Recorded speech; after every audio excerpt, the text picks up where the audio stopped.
Thank you, trustees. Does anybody have a microphone that works? I think Mine sounds like it works.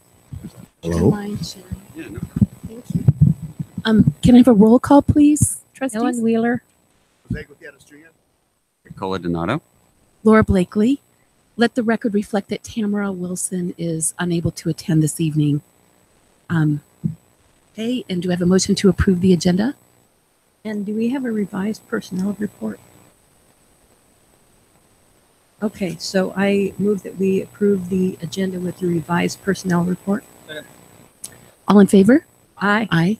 On a motion made by trustee Wheeler and seconded by trustee Coladonato, the agenda was approved with the revised personnel report.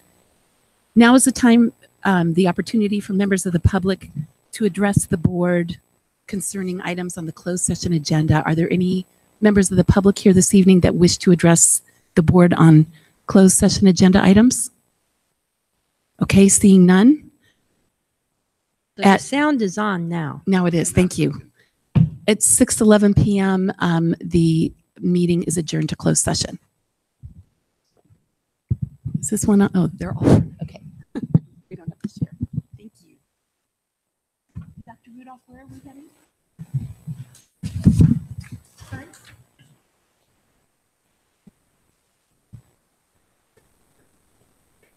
Just for closed We'll session. be back eventually.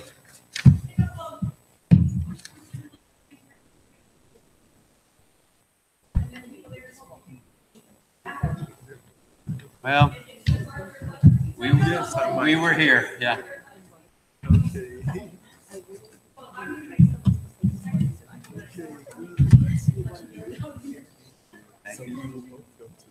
Closed session, and then we'll be reconvening here. Yeah, they're doing the.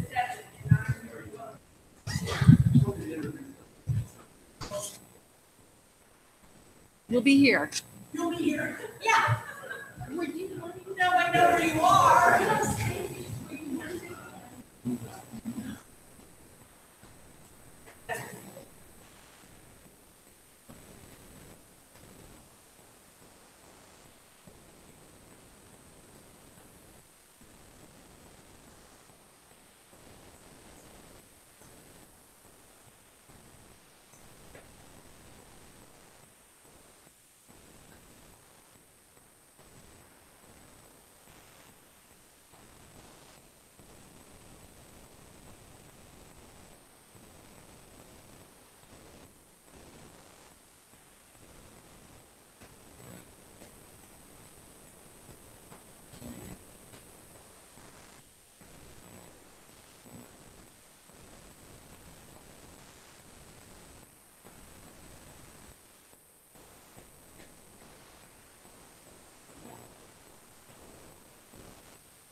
You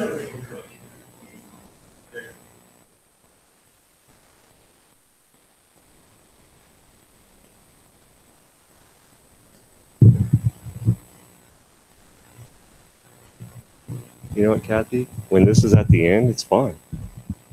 Even as tall as I am, it's just everybody kept putting it down here. But if you put it up, it's fine. I mean, unless somebody's like 7 foot tall, then you know that would be. But I mean, even standing right here, no, that works.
Leon, you got thermostat controls up there? I know you got AC up there. No practical air conditioning. Yeah.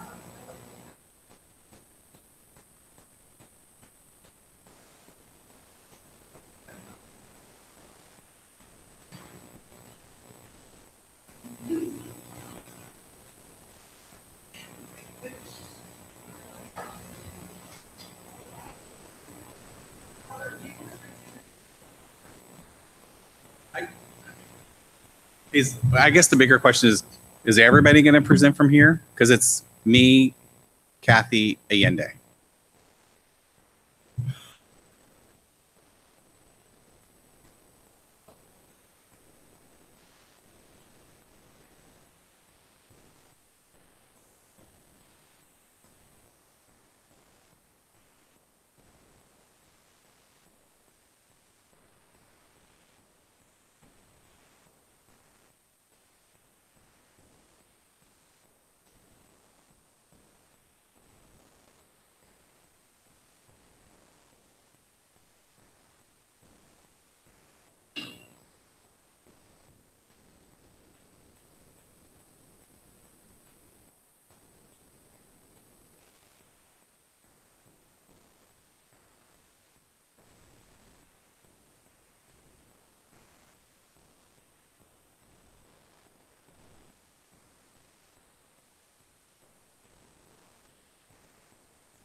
But the entertainment is.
Stick around.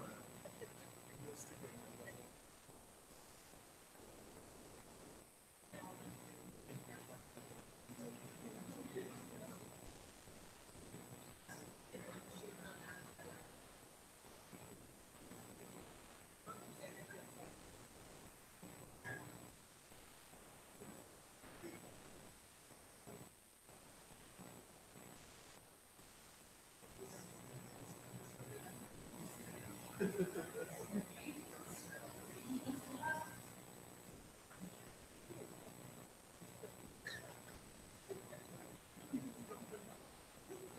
Wow. Yeah, how are you? Good, good. Nice to see you. Thank you. You as well. No, it's good. Yeah. How's it going? That's exactly what he was trying to do. Yeah, the show. Yeah, all Paris. It is a 16. Now, from the East Coast, it's 16. From the West Coast, I'm not sure. It's back on. Yeah. So, okay, 24 hours. Hey, how are you? Good, good. But the culture is amazing. It's amazing. There are 10 million people in the country. The rest are I like to refer to it as the USA because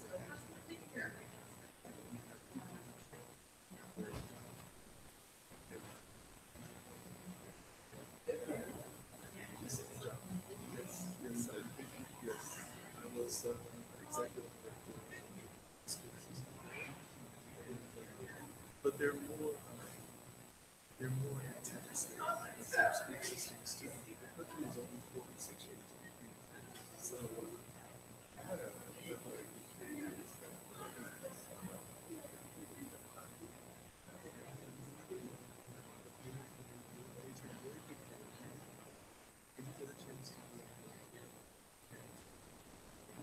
it's nice. It's education. It's cluster of schools that are for the first time that size.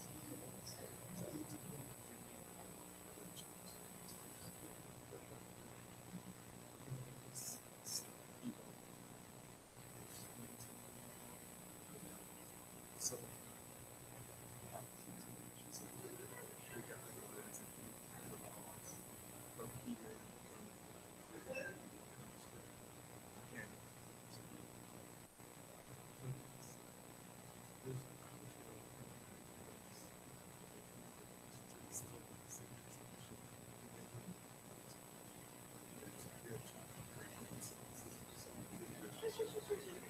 but they feel like it's shame of their family. Someone believes that their child is special, which is a huge thing. I'm sure you've heard of this. Maybe.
It's a shit.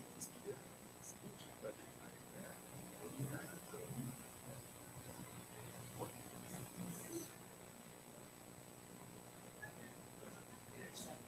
definitely situations that parents have gone as far as to go to press charges against one person or suggesting that their child is different.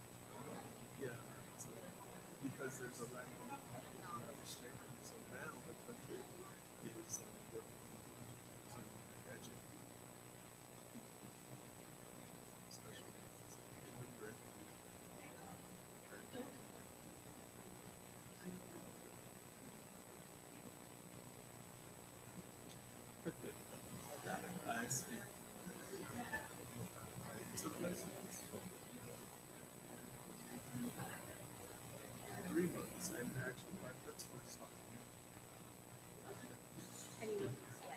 I know.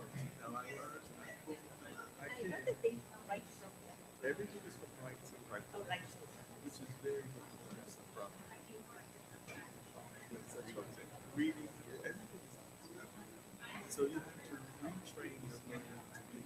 So what I ended up doing is I laid the reason and writing. So so not only paper, paper for how yeah, we want to do this. So we're gonna figure it out. That's right.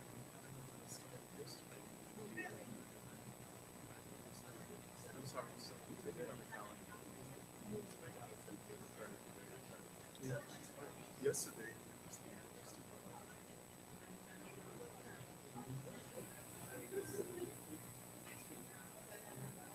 Yeah, my friend too texted me because I fasted every year. That's a kind of respect because we can.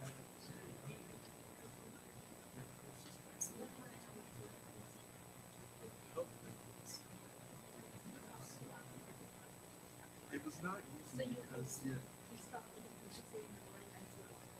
they're there. It's the first prayer, which is fun, which is somewhere around 4:30, 4:35, and then you break the fast sunset, which is somewhere around 7. No water, no food. It was a challenge.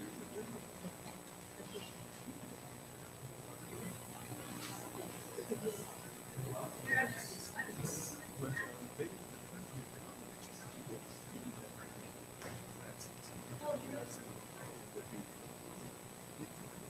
you come in work late and you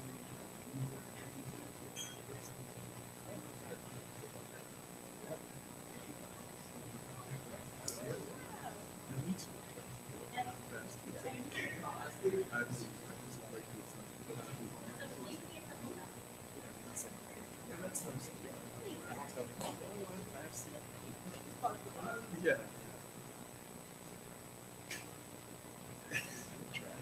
It takes, but it helps when you have everyone around you.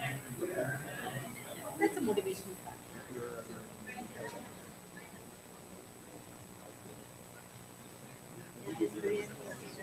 I'll be yes. You know, too much. Too much.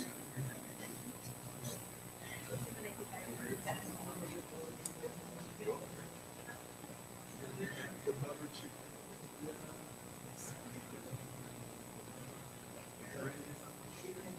Garlic sauce. A little, but not the top. So maybe we'll commercial.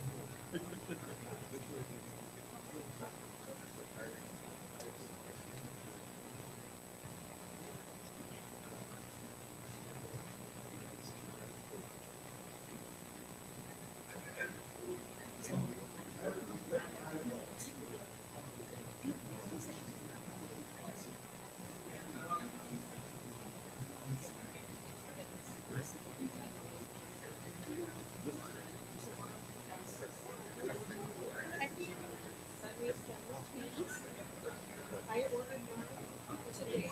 I have to.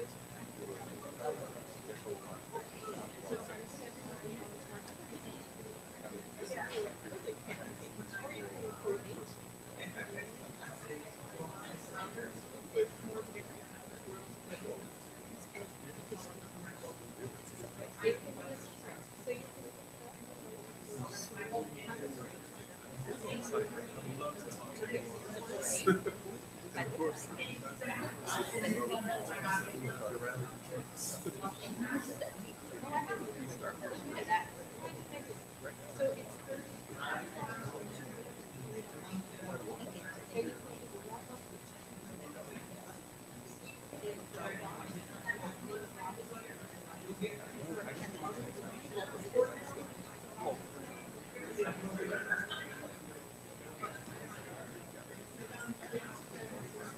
Good.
Yeah, I've been doing that too. Thank God.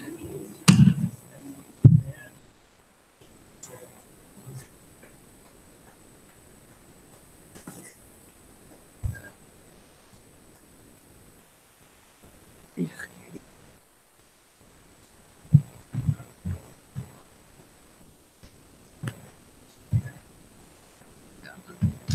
put exactly the number of seats.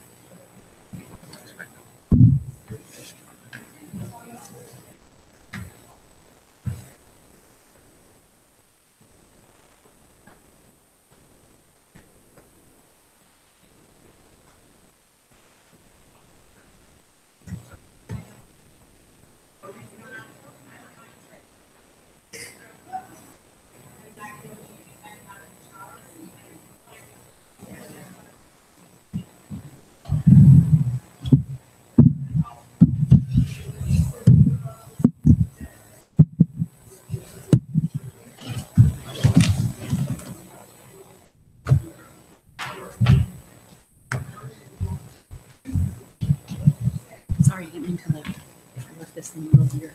Oh, no problem. Ugh.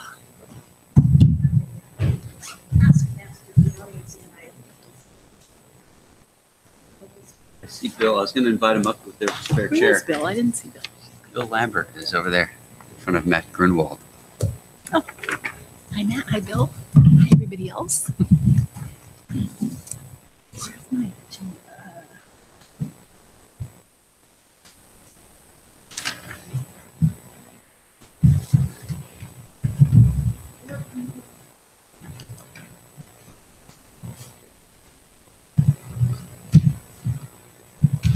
Okay, so Dubai is a city.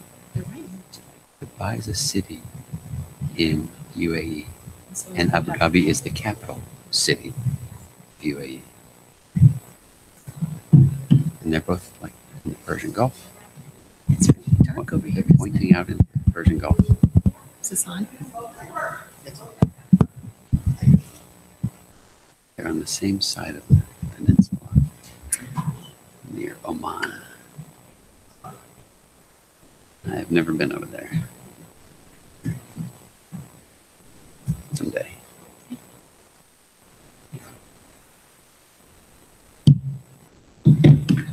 Okay, it's 7:04 p.m. The May 17th meeting of the Mountain View Wisman District Board of Trustees is called back to order after closed session. I'd like to report that no action was taken in closed session.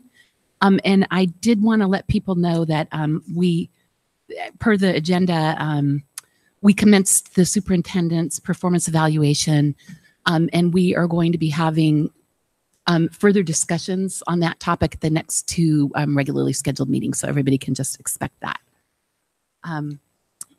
Okay. The next item on the agenda is the consent agenda. Do I have a motion?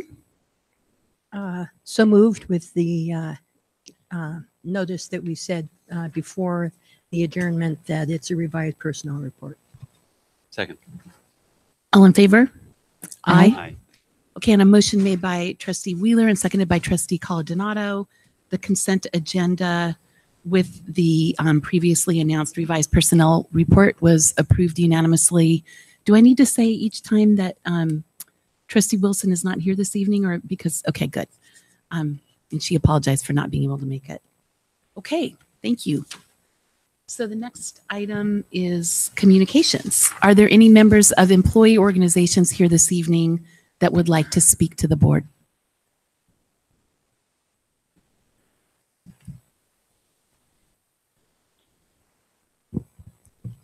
Good evening, everyone. I'm Sean Decter. I'm the Vice President of MBEA. This last Wednesday, the district provided lunch for the teachers in honor of Teacher and Staff Appreciation Day. We would like to say thank you for the wonderful lunch. We hope that negotiations continue to go well between the district and the association when we continue to talk on June 5th. In these past years, we have made progress in becoming more competitive with our surrounding districts. We hope that this year's negotiations continue this progress. Mountain View is continuing to grow and prosper, and we hope that our school district continues to aspire to keep up with our raising community. We hope to keep and retain the best teachers so that we can and will make the biggest difference in our students' education. I would also like to inform you that some of the teachers from our district might speak today, and I hope that you will listen to their concerns. Thank you. Thank you. Trustees, did you have any questions for Mr. Decter? No. Okay. We don't ask. Okay. All right. Thank you very much. The next item is for district committees. Are there any members of district committees here that would like to speak before the board this evening? Okay. The next one is superintendent's comments. Dr. Rudolph. Thank you. Okay, so now we're moving along to community comments. This is the time reserved for community members to address the board on items that are not on the agenda. The board and administration welcome this opportunity to listen. However, in compliance with the Brown Act, the board is not permitted to take action on any non-agenda items. Speakers are requested to complete a speaker card and state their name for the record. And if there are additional comments after 10 minutes have elapsed, this item may be continued after all action and discussion items are completed. And I understand, are there 4 cards that we have, Dr. Rudolph?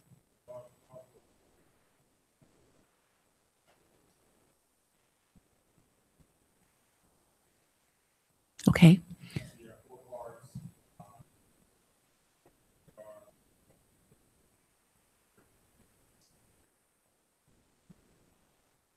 Okay, so can we give each speaker 2.5 minutes, please? My name is Bill Lambert. I'm a resident of Montaloma neighborhood. My comments are directed to Trustee Blakely. As president of the board, you and Dr. Rudolph are responsible for setting the agenda. About 5 years ago, during my tenure on the board, Superintendent Goldman and I changed the order of the board such that the agenda items where we expected most community participation were moved to the end of the agenda. That was done to minimize the drama and to allow the board to complete its work. Before that, these items where the board expected community comments were up front in the agenda to make it more convenient for the stakeholders to participate in the discussion. And I'd like to ask you to consider reorganizing the agenda going forward so that those items where you're expecting community comments are held earlier in the agenda. Thank you. Thank you. Who else submitted cards, Dr. Rudolph? And can you say the other ones so that they can be prepared? Great, thank you. Okay, so let's see. First, I want to say thank you for giving us the opportunity to speak today. We understand that the board gets a lot of information from the district, and we thought it'd be nice for you to get a different perspective, and more specifically, the teacher perspective as well. So MVA is grateful for the board for the well-deserved and hard-fought salary increases that we have gotten in the last couple of negotiations in recent years. We are fortunate to be a part of a community that has such a strong property tax base and serves as its property primary funding for our district. We also applaud the fiscal responsibility of the district that has allowed us to continue and maintain unrestricted reserves of the amount of about 30% in our total budget. It looks like we will end this school year with about $24 million in the bank.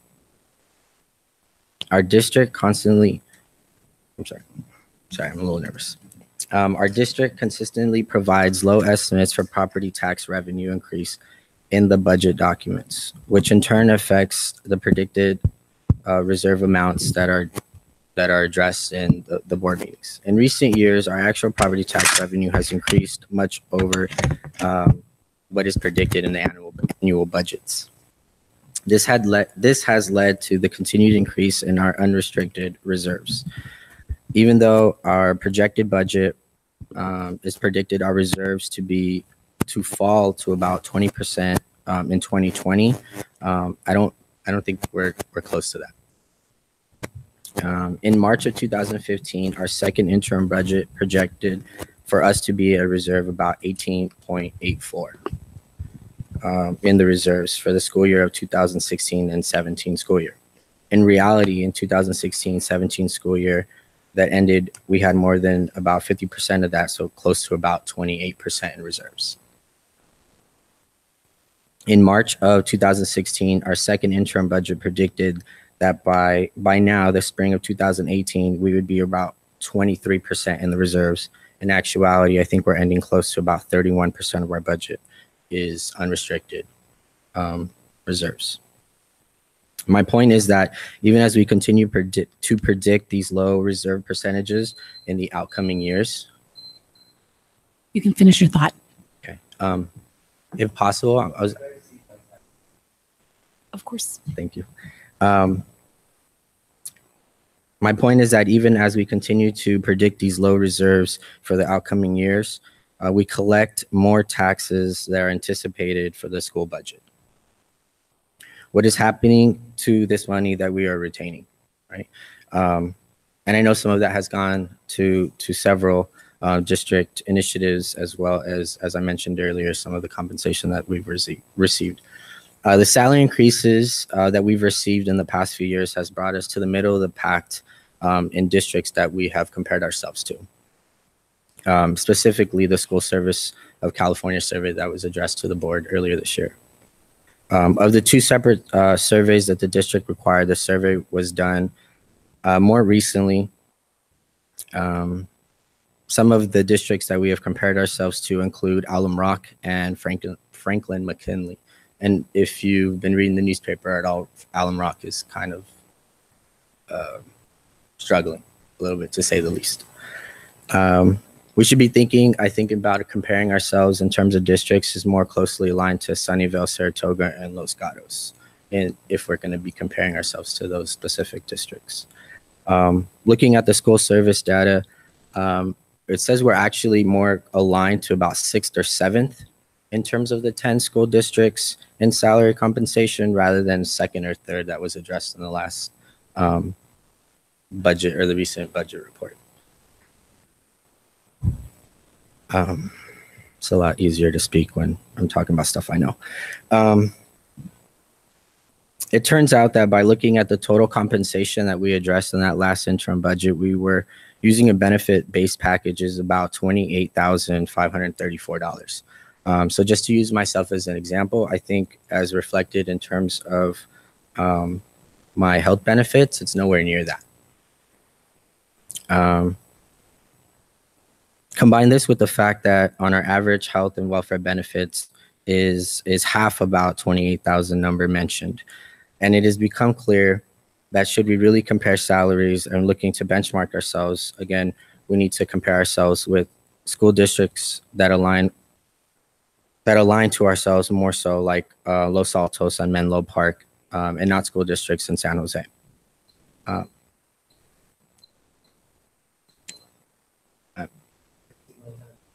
course. And can I also request that it looks like you're reading remarks. If when you are done, if you will send them to us. Sure, definitely. We think that we owe it to teachers. Excuse me, point of order. Did both of the people who ceded their time have cards with you? Yes. they- Really? Yeah. Huh, interesting. They submitted them earlier. Huh, okay. I don't know who's on the cards. The clock wasn't running just now. Thanks. Okay, cool. Dr. Rudolph told me. Sorry. Find my place. Oh, okay.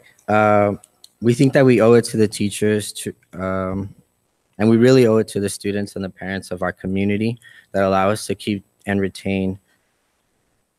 To provide compensation that allow us to keep and retain quality educators.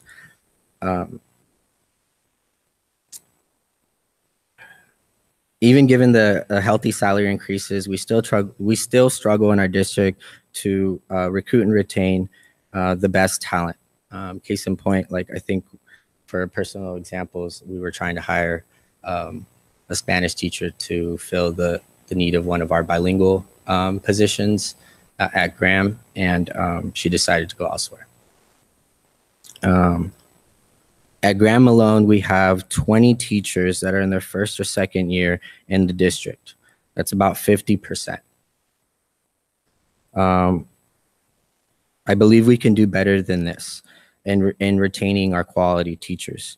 While new teachers can breathe new life into the school, it is beneficial for students to have well-experienced teachers who have institutional memory and are familiar with the fabric of the community and more exposure to the curriculum that they teach. Our students deserve the strongest educators, and I know that our district is in support of providing those well-educated teachers to our students. Thank you for your time. I hope that you will take these thoughts into consideration, and I appreciate you giving me the opportunity to speak. Thank you, Mr. Gomez.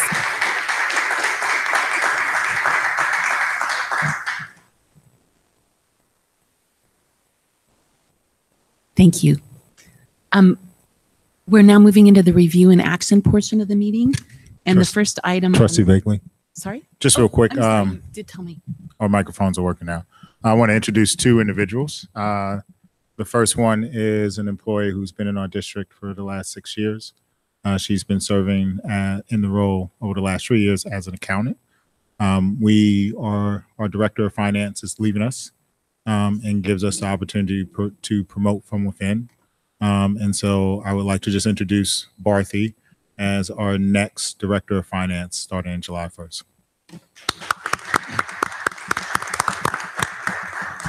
Congratulations on the promotion, Barthy. And then the second one is, as you know, we are currently preparing to open the school in North Westman. And so we were fortunate enough to hire the principal. He spent the last 3.5 years in the United Arab Emirates, overseeing 27 principals, and I believe it was 8 schools.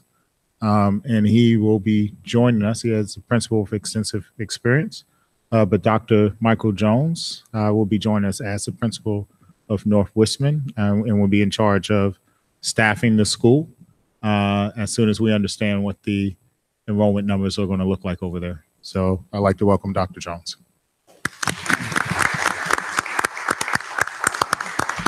And just to keep in the theme of, we've been looking for, because we are a diverse community, we've been looking for individuals that are biliterate. He is fluent in Arabic also. Welcome, Dr. Jones. We're happy to have you. Okay, now we're moving to review and action. The first item on that portion of the agenda is the governor's May revision to the proposed 2018-19 state budget and potential changes to the budget assumptions. And Dr. Clark, I assume you're the one presenting on this? Yes, thank you. And just because of the stage and the way that this is, we'll be presenting from up here, which actually will be the format once we move into our new district office and we have the new round table that will be coming from it.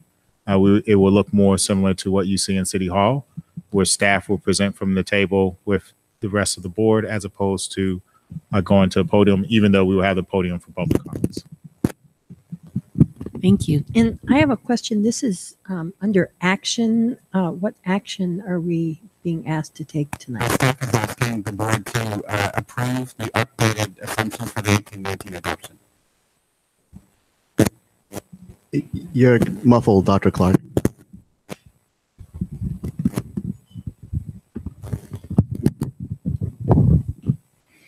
Well, there you go. We'll be asking the board to approve the updated 2018-2019 budget assumptions for the adoption year.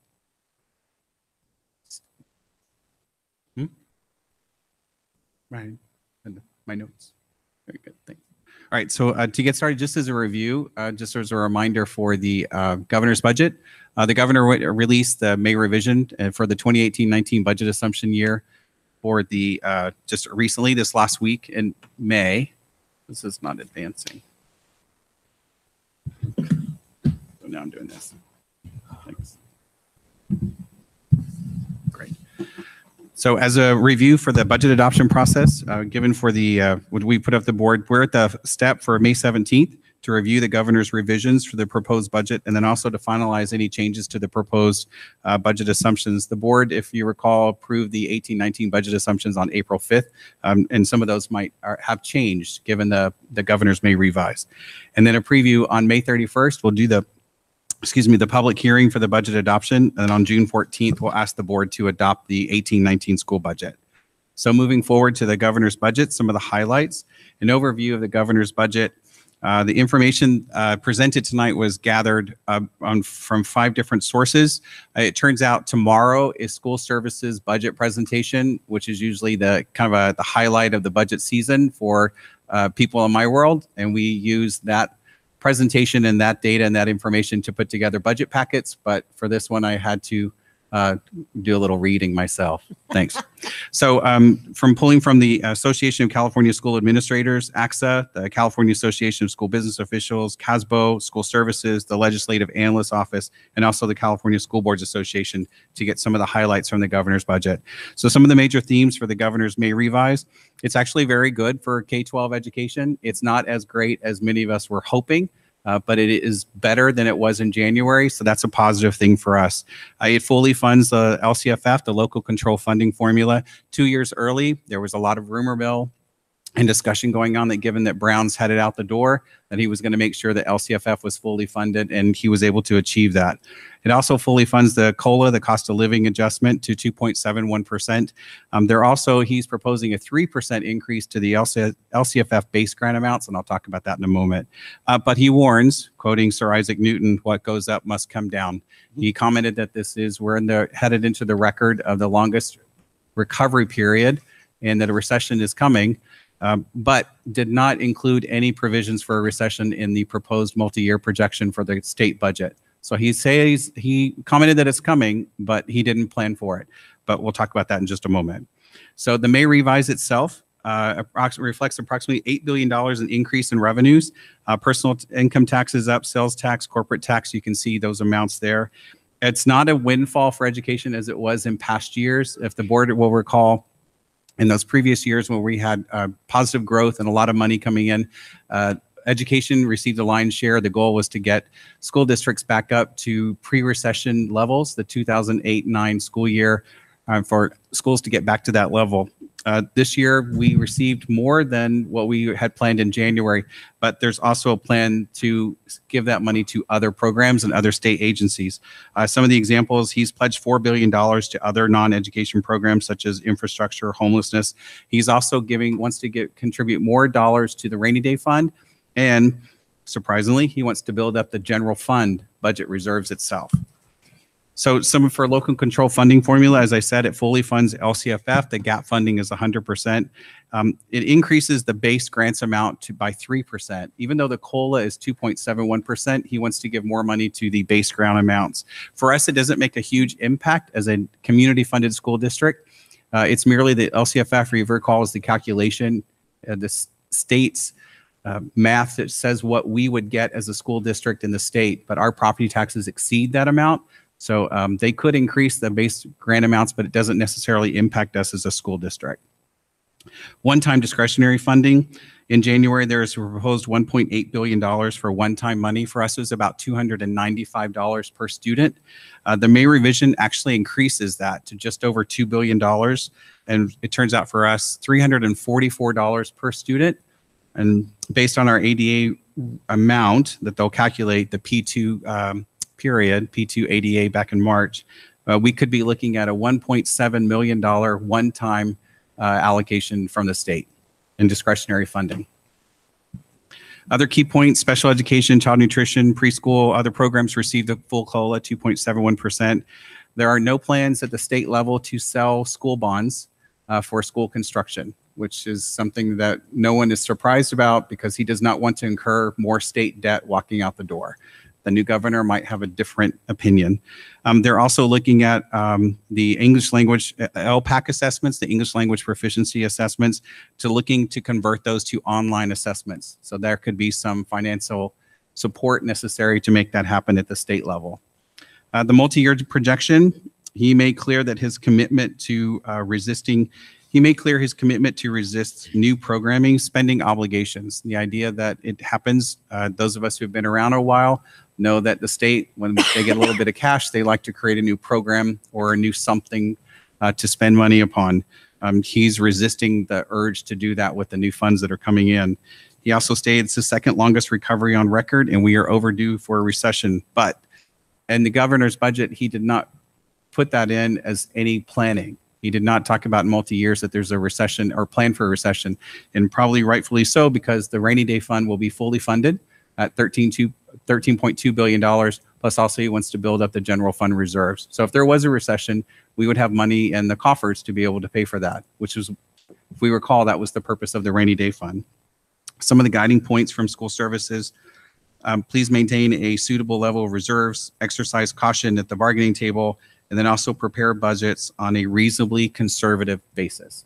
That's coming from school services directly. So if we look at, that was the governor's budget. So as we plan the 18-19 budget adoption, we have assumptions that we'd like to update. Oh yeah, you can see those. For the 18-19 school year, year one, 19-20 year two, and 2021, which is year three of the multi-year projection. The enrollment, the ADA, those amounts stay the same. Duplicated count percentage, those remain the same. The COLA was changed in the out years, 2.71%. The current year, it was increased to 2.57, and then also 2.67 in the out years. So that's actually really nice COLA moving forward. Right now, our AV growth, our assessed valuation growth, that the board recalls when we were doing the assumptions, in April, we made the change to 7% in year one, 5% in year two, and 3% in year three. The AV growth is I don't want to say a moving target, but it comes in late.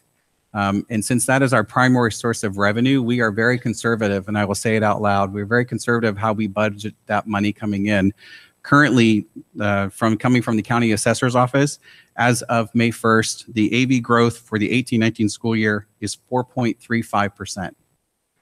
That is about half of what we're budgeting at 7%. So we are betting on the last 3 years of data that says that we will grow to 7% come next school year to meet these target goals. If we don't, then we're looking at a reduction or a loss of revenue. The last couple of years were really big. We've had our AV growth over the last few years have steadily been decreasing. We've had 3 years of double-digit increases, and they've been absolutely wonderful. But at some point, the assessed valuation growth is going to start to slow. This is the lowest we've been in the month of May over the last 4 years. So is it a trend? I don't know. And until we wait for the summer, when the county the assessor's office finishes their work, and we get an adjustment in August approximately of what the summer is, and then they do the final numbers whenever they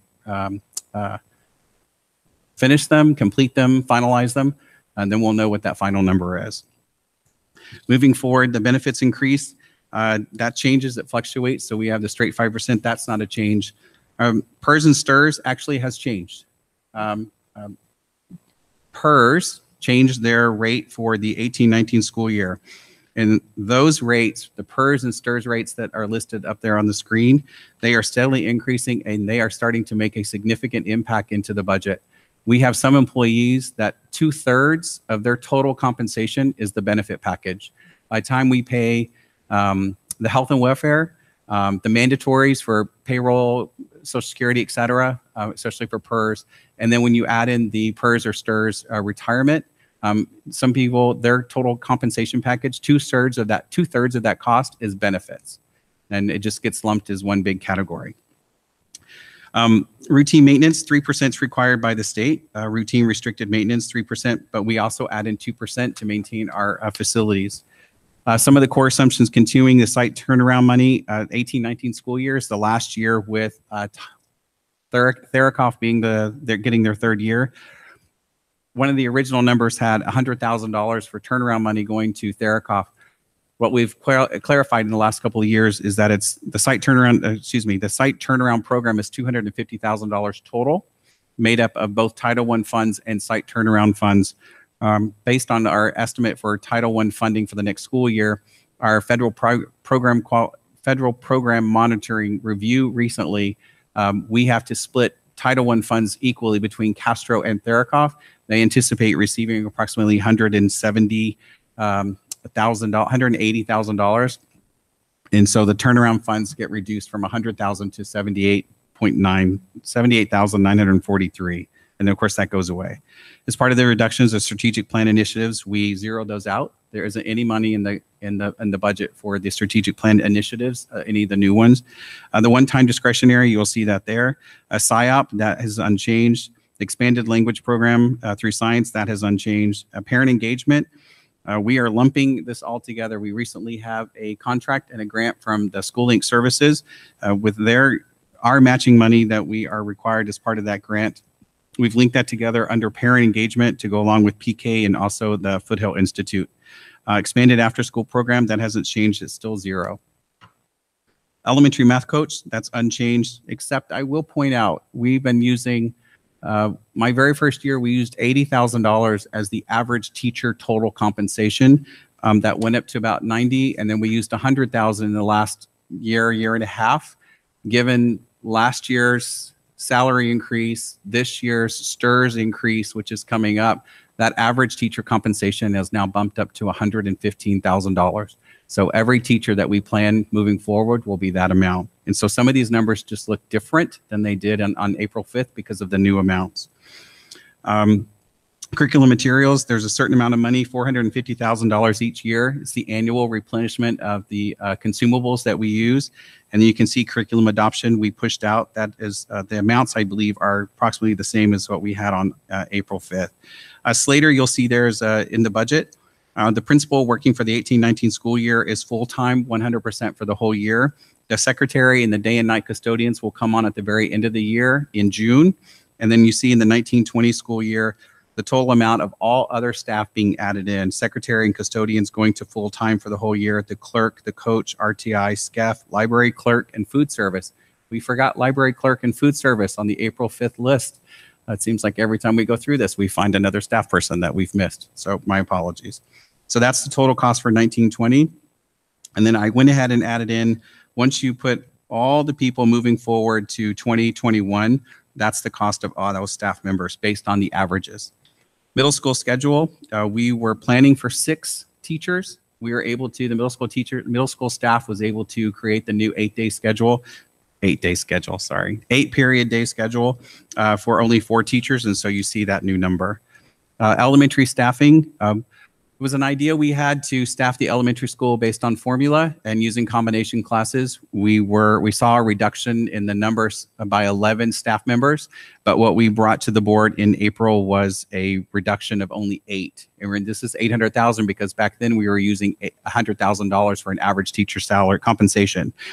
And so now since the board took action on April 5th, enrollment has changed so much in certain schools, we've actually lost all of those 8 positions that we've saved. We had to not collapse classes, but remove the combination classes and open up straight level classes. So the 8 teachers that we built into the budget in April savings are now gone. And then of course, Measure B and Fund 40 transfer.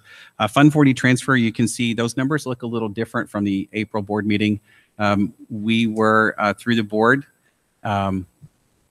action, direction, January, February, I believe it was, to go out and negotiate with Action Day Primary Plus at Cooper School for an additional 2 years. We were able to do that. They actually are going up to the market rate cost in the 1920 school year. And those numbers jump up because those are now considered excess lease revenues. And so they help that bottom line for us to transfer to Fund 1. So a few considerations for the future. Staff recommends the board take action tonight to update the 18-19 budget adoption assumptions based on the governor's May revise and where we stand in the 18-19 budget. But we also caution prudence and restraint, given maintain the strong reserves we have while we are achieving the goals for the strategic plan 2021. So next steps tonight, hopefully the board will approve the assumptions after we have any questions that you may have. And then on May 31st, we have public hearings for the LCAP, the Education Protection Account, EPA, and also the budget. And then on June 14th is board action and approval of all 3 documents. Thank you. Thank you, Dr. Clark. Trustees, are there any clarifying questions for Dr. Clark? Dr. Clark, I have a question for you. With those 8 spots that are lost of the teachers that we were thinking we were going to have, what's the backup plan since we're not going to have them? Actually, it's the other way around. Well, so I'm sorry, I missed. Yeah. So we thought we wouldn't need 8 teachers, and through attrition, we just wouldn't have to hire them. But now we have been hiring them. So we thought it was an $800,000 savings. Now it's a $800,000 plus expense. Thank you for clarifying. Sure. Any other clarifying questions, trustees? Are there any members of the public that would like to speak on this topic? Okay, other questions or comments, trustees? Dr. Clark, did you say that the current governor did not do anything to prepare for the upcoming recession in your introductory comments? Well, he didn't include a recession in the budget itself. This year? In his multi-year projection, in his out years, they do not include a recession. They don't forecast it. Correct. He with words, he forecasted, but not with numbers. Correct. And that's a little it's a little off for us in our world because he's saying a recession's coming, but he's not putting out an MYP that would reflect that. But if you look at the rainy day fund that's fully funded and the general fund reserves that are continuing to increase, I mean, how many billions of dollars do you need sitting in the bank for state education? Right. I thought he did something for but I didn't realize what you meant about the forecast. In prior years, when he's been saying there's going to be a recession for at least 8 years or something. Right. So did the other budgets have the recession in one of the forecasts? No, not that I recall. He's never put them in there. But I think for this one and all those past years, he was always planning for a recession because he kept putting more and more money in the rainy day fund and building the reserves. And this year, It's actually, full. It's full. Exactly. Yeah. And he wants to actually exceed the rainy day fund. He wants to give more money to the rainy day fund. Okay. Right. Yeah, thanks. Any other comments, trustees? Do I have a motion to approve the, I think did you ask for community comments? yes, I did. Okay, thank you. The governor, so can I have a motion to approve the governor's May revisions to the proposed 18-19 state budget and potential changes to the budget assumptions? So moved. All in favor? Aye.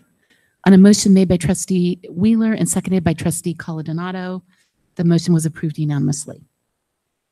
Okay, the next item is to approve amendment number 1 of the guaranteed maximum price GMP contract to Coulter Construction, Inc. for the Thayerkoff Elementary School classroom administration and library buildings increment 1 project. Thank you. This is actually just a correction to the language in the contract that the board previously approved. We have, the state allows the school district during a construction project for a retention amount, and it's 5% of the overall construction. And so when a contractor puts in a pay application to get paid for a month's work or 6 weeks work, or whenever they decide to submit a pay application to get paid, 5% is retained off to the side, and we put it into sometimes we can just hold it as a district because we're the ones paying the bill. And sometimes they'll go out and put it into an escrow account. It's kind of up to the contractor's choice. So by law, we can only retain 5%. The contract that came to the board previously had a 10% language in the contract. That was the old amount. The amount of money that was in the contract, the cost of the contract didn't change. It was just a language that says we were going to retain 10%. The contractors asked us to come back to correct it for 5% because that's what we were due and that's the law. So we're asking the board just to approve the amendment. It's just a language change. It doesn't impact the budget. Thank you, Dr. Clark. Were there any clarifying questions, trustees? Any members of the public wishing to speak on this item? Further questions or comments, trustees? Can I have a motion to approve the amendment number 1 of the guaranteed maximum price contract to Coulter Construction Incorporated for the Thayerkoff Elementary School classroom administration and library buildings increment 1 project? So moved. Second. All in favor? Aye. Okay, and a motion made by trustee Gutierrez and seconded by trustee Coladonato. The motion was approved unanimously. Okay, the last item in our review and action portion of our meeting this evening is to amend the contract for the purchase of 3 portable classroom buildings for the Castro Elementary School flex classrooms to include concrete foundations. This is just the next step in the 3 portables that are going to go into the very back of the Castro campus to create the 2 flex rooms and also the room for the after school program at Castro. The previous action actually purchased the buildings and did the work for the buildings. This is the next step to do the foundations. Thank you, Dr. Clark.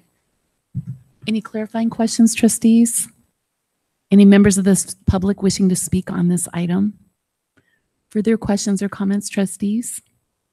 Can I have a motion to approve the amendment to the contract for purchase of 3 portable classroom buildings for the Castro Elementary School flex classrooms to include concrete foundations? Sure. I'll move that the Board of Trustees approve the contract amendment, the concrete foundations for the Castro Flex portables to American Modular Systems in the amount of $83,380. Second. All in favor? Aye. Okay, and a motion made by trustee Gutierrez and seconded by trustee Coladonato. The motion was approved unanimously. Okay, thank you, everyone. Now we're moving on to the review and discussion portion where the district is seeking input. And the first item on that is the local control accountability plan. Thank you. I'm here tonight to give you an update on the development of our local control accountability plan, our process, and highlight some of our data collected. Also included in your packet tonight was the entire 190 some odd page LCAP, but my goal tonight is to give you an overview of the 3-year plan and really the changes and modifications that we made based on a review of data and our survey results. Quickly, knowing that our LCAP is a 3-year plan, we're currently in year 1 of our 3-year plan, or we're just finishing year 1 of our 3-year plan. And our LCAP aligns very tightly to our strategic plan. We developed and modified our LCAP this year using district insight meetings, staff, student, and parent surveys, as well as data from district and state assessments. This slide just gives you a quick overview of our process this spring. It shows you the groups we presented to when our survey window was open and kind of a timeline for how we worked through our revision. Currently, the LCAP draft is posted on our website with a form to collect community comment. It has also already been shared with our district advisory committee and our district English learner advisory committee. The next two slides really show the input meetings that happened at our sites. Just for your information, this is included in the engagement section of our LCAP to see that our sites are out talking about our process and giving parents and community and teachers opportunities to participate in our survey and provide feedback and input. Again, we worked with Hanover Research to develop and administer our surveys this year in February. We administered surveys to students, staff, and parents. Student surveys were given to students in grades 4 through 8, and we had a fairly even representation across the grades of the number of students that participated. Our staff survey numbers, response rate was up slightly. 76% of the 388 responses we received were from our certificated teachers. And then our parent survey this year, again, we always offer it online or on paper. We had a smaller response rate this year. We had 1,100 responses compared to 1,800 in 2017. Trying to think about possible reasons. The survey was open for the same amount of time. One of the things we thought about was just possible survey fatigue because we did implement a new climate survey, which was given in November. The climate survey asks similar questions, but not the same, and the purpose was different. But survey fatigue, we do survey a lot, and that's one of the things that we're thinking could have created a decrease in our response rate. And again, you can see we had 28% of our respondents take the survey in Spanish. So some highlights from our staff surveys. I think some things that we were interested to see, our staff feels like they're using student performance data more for planning. That was an increase this year. Students also more students feel like they're on track for high school, which we're always wanting. Staff, though, doesn't feel safe at school. So we saw quite a decrease in that. And not sure exactly why, except there's a lot happening in our world right now. And I know that that's something that we're working on as a district in terms of safety. Another piece that we were looking at were supports. Staff wasn't feeling that they're getting adequate support. Teachers aren't getting adequate support. We saw a decrease there. And also that I think ties in with still working on trying to better meet the needs of all of our different students, our high achieving students, our underperforming students, our English learners, our students with disabilities. We saw some decreases there, and we're hoping that our response to intervention program is going to better support that as we move forward.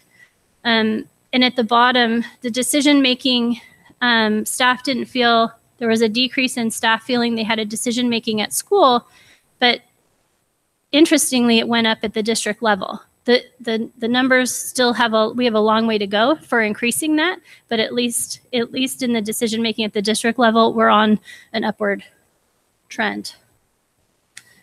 Some themes that we saw, the themes were fairly consistent from staff from last year to this year. Staff still wanting quite a bit of professional development, continuing with the same focus areas, English learners, students with disabilities, and differentiation.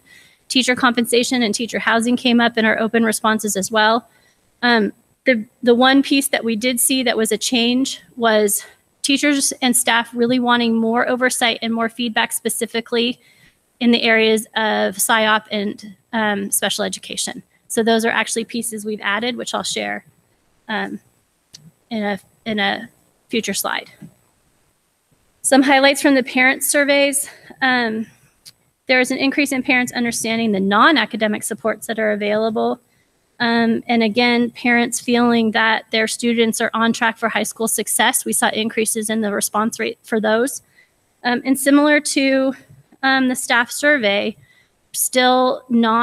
we saw decreases in parents feeling that students at all levels are getting the supports they need to be successful, with a kind of a large 11 percentage point drop in special education. But our parents feel that they're encouraged to be involved and that their sites encourage involvement from the community as well. Those had very high scores. Themes from our parent open responses. Parents really want us to continue professional development for teachers with a real focus on differentiation, which ties right back to the survey results, where they want to make sure that our teachers and we're meeting the needs of students at all levels. There were comments about increasing and improving after-school programming, information and resources for supporting students at home, and improving communication from principals and teachers to parents. And we've addressed some of these in our modifications to our LCAP. Highlights from students. Overall, the student results were pretty similar to 2017, not a huge amount of change. I think one of the biggest changes was the use of technology more than once a day. So while students are using technology, they may not be using it in multiple classes or multiple times across the day. So that went from 57% to 51%. The students' perception of safety at school stayed the same at 87%. Students felt like they were much more comfortable in asking their teachers questions, and felt that their school was clean, which was an area that we had a large drop in last year, but have turned around and moving forward in a positive direction. So, some goals and actions. So just a quick reminder here that this is 17-18 was the first year of a 3-year plan. So we've completed an annual update, and then we've taken our data and we've made some adjustments to years 18, 19, and 19, 20. And what you'll find is that there's not a huge amount of change because it's a 3-year plan. So we're trying to go through to see how our actions and services will, over time, lead to improved achievement and engagement for our students and families. So for goal one aligns to our strategic plan, goals 2, 4, and 5. It's really about conditions of learning, access to curriculum, facilities. You can see that our expenditures are just over $3 million for this goal. We didn't make a lot of changes here. We're continuing with professional development for all staff members. We've actually just released our professional development offerings for the summer and for 18-19, and included in that professional development plan, almost every single professional development series that we're offering includes a component on differentiation, which was a request, and that was taken straight out of our LCAP. And I've included a link to our professional development calendar in my weekly update for you to review if you so would like to. The one modified action, we were going to begin reviewing social studies materials for middle school in the spring, but due to the late approval of the materials from the state, we decided to wait until the fall, and we're actually going to begin that review, and we're going to do it K-8 instead of just 6 through 8. Goal 2 is our goal that aligns to strategic plans, goals 1 and 2. It's really about our academic achievement and closing the gap. This is the goal we spend the most money on in our LCAP. You can see we're continuing a lot of things. Some of the things that we have modified, we worked very hard this year with our 8th graders or 8th grade teachers at English departments at the middle school to really look at aligning what's happening in 8th grade to the high school. Our teachers went over to the high school. They actually visited English classes, and they spent quite a bit of time with the coaches revamping how the 8th grade English language arts program looks. We thought we'd get through more this year. We didn't. So we'll be looking at 6th and 7th grade in 18-19. Based on input from the board, we're developing a science plan. That'll be work in 18-19. We've added that to our LCAP. We've added an elementary math coach to really focus on early math so that we can have more success in middle school. And we added information about, or added an action for working to have a more consistent and structured process for providing feedback on our PSYOP implementation, really making sure that our principals are there supporting teachers on the ground with what they need to be successful. We're implementing the response to instruction in our middle schools, and again, piloting full day preschool. So those were changes to Goal 2. Goal 3, not really a lot of change. We're continuing we're continuing everything in Goal 3. The only change was we were going to begin planning for culturally responsive education. We moved that to 18-19. It's in better alignment with our strategic plan now. There was so much going on in 17-18. It was just not something we could complete. And you got to see the work that's already been done on the capstone projects, which is very exciting. Last goal, Goal 4.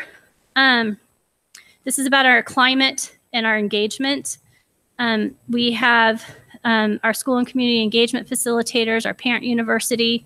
This is where we focus our actions on attendance and suspensions. Some of the things that we've changed, we're adding the dual immersion task force. We're adding the social studies task force to be K-8. We're continuing to work on our website, implementing a new video series called Let's Talk. This is a monthly series, which is going to cover a variety of topics, including things like safety and how to help your student at home and special education resources, all things that we saw parents or staff bring up in our survey. Special education engagement, working specifically on that.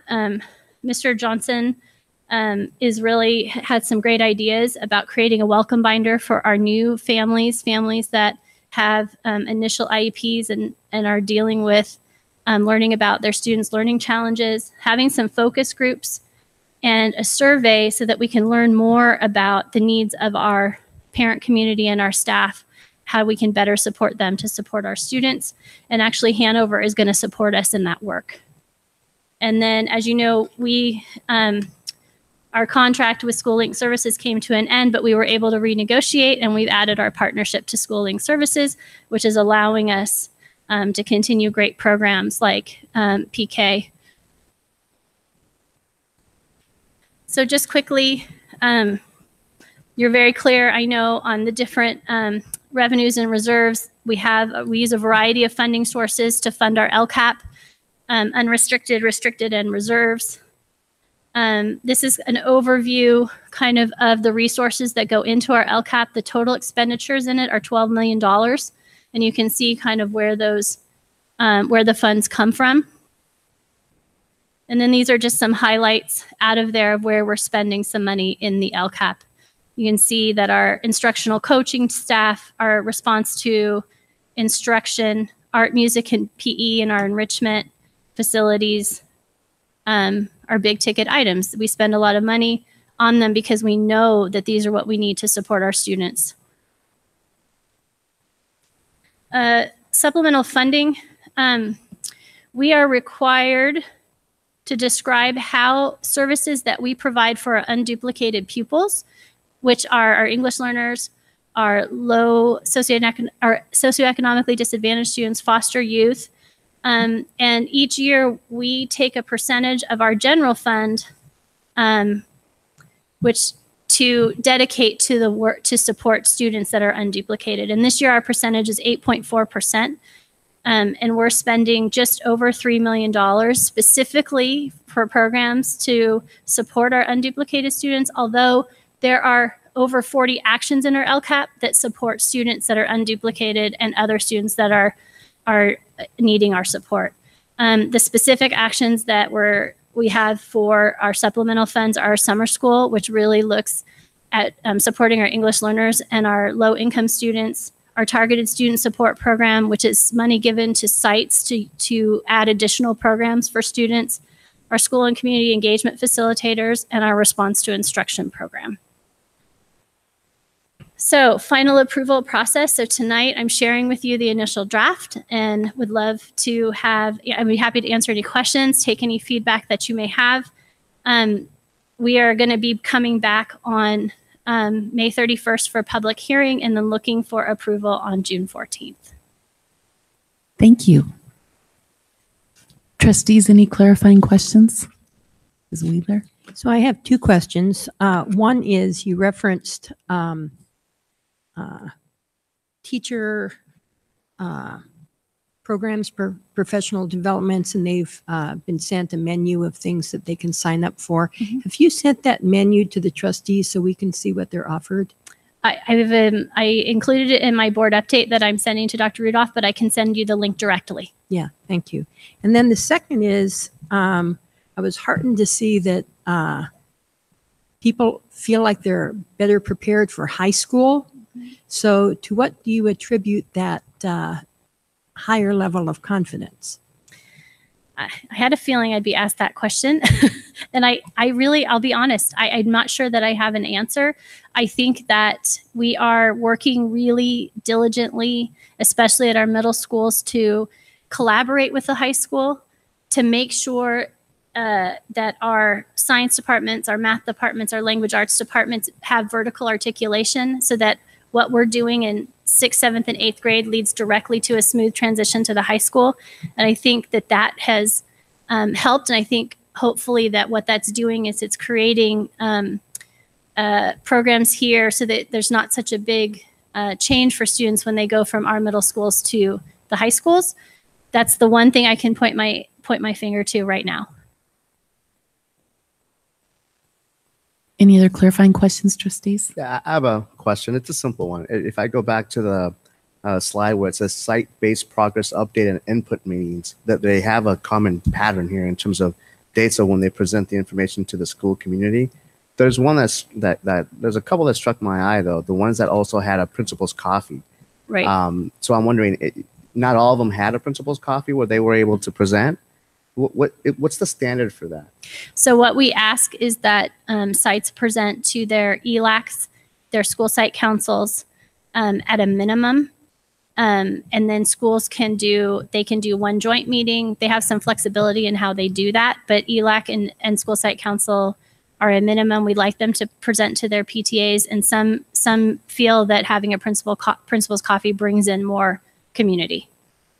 Sure. Okay. And then my follow-up question then is, when it comes down to the explanation of the process, I know you all reach ELAC, and then eventually there's a DLAC presentation too, but is the information also available in Spanish in hard copy or on the website somehow, or is that not really there? Everything that all the input, everything that we collect the best we can, we translate into Spanish so that the public can have it in English and Spanish. And that's available on the website? It's available on the website. Okay. Yes. Thank you. Any members of the public wishing to speak on this topic? Other questions and comments, trustees? Well, I have one that I wanted to say. I was pleased to see, and I guess it was high last year, but the student surveys scored very highly on the adults care about my success. And when we go to the annual School Boards Association conference in December, I heard at a couple of the different sessions this last year that that's the single biggest factor in terms of student success, and if they feel like there's an adult that cares about them at school. And so I'm really pleased to see that we're doing well in that department. Good work, everybody, teachers in particular. Any other comments? Okay, thank you. So now I think what everybody's been waiting for is the potential exemptions of students after boundary changes in 1920. And it's 8 o'clock. Should we take a 5-minute break before we get to that? Yeah. Okay. So it's 8:02. If we can be back here by like 8:10, maybe an 8-minute break.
Test.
Ah, okay. He would have. Oh, we'll do a board one, and the Yeah. assistant will do a Yeah. associate soup will do. Yeah, and wait till Okay. you get to that graduation when you're sitting in the stands and going, do I want to hear another adult speaking? Answer is no. It should be short. Short. Do I make it? Do I make the one I say of myself, or is someone going to write that too? No, write it yourself. Okay. Short, short. written. Yeah. When you're going to the ceremony? Yeah. Or, no, graduation. No, Okay. so that's what, I think I'm doing both the board ceremonies. Oh, okay. So that's what I want to clarify with Wait, Kathy. I clarify. thought you were going to the one. No, He's yes. going to, no, he's going to The graduation. graduation, okay. I think I signed up. Award ceremonies are 5:30 and 7 p.m. Is that Yeah, correct? they're in What's the that? morning. What's that thing? There's one night where there's a 5:30 and a 7 p.m. That something. is the And I signed up. classification. I signed up for the Oh, 7 okay. p.m. of that. I don't know about the morning one, Yeah, but then the Critney graduation. yeah, so I want to get that clarified. And I was going to talk to Kathy because what happens is the staff writes a speech and so I always, I often do these things because I'm in the Right. around. And then I always edit them and I print them out and so nobody will know. But they need to know, Oh, the new they literally need Is to the new know boardroom? who to send it to and who to put in the program. So, So that's for graduation? No, Awards that's ceremony? for Awards. awards. Okay. But if you can cover those, I just want to very. yeah, Nice. so I mean, let me I'd go love tell, to, but, let me go tell Kathy that okay. that's the plan. And then,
So shall I go out and? yeah, if you could. if you could Find Jose.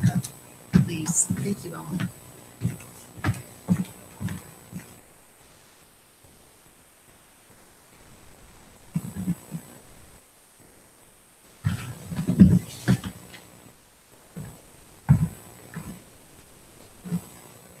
There he is.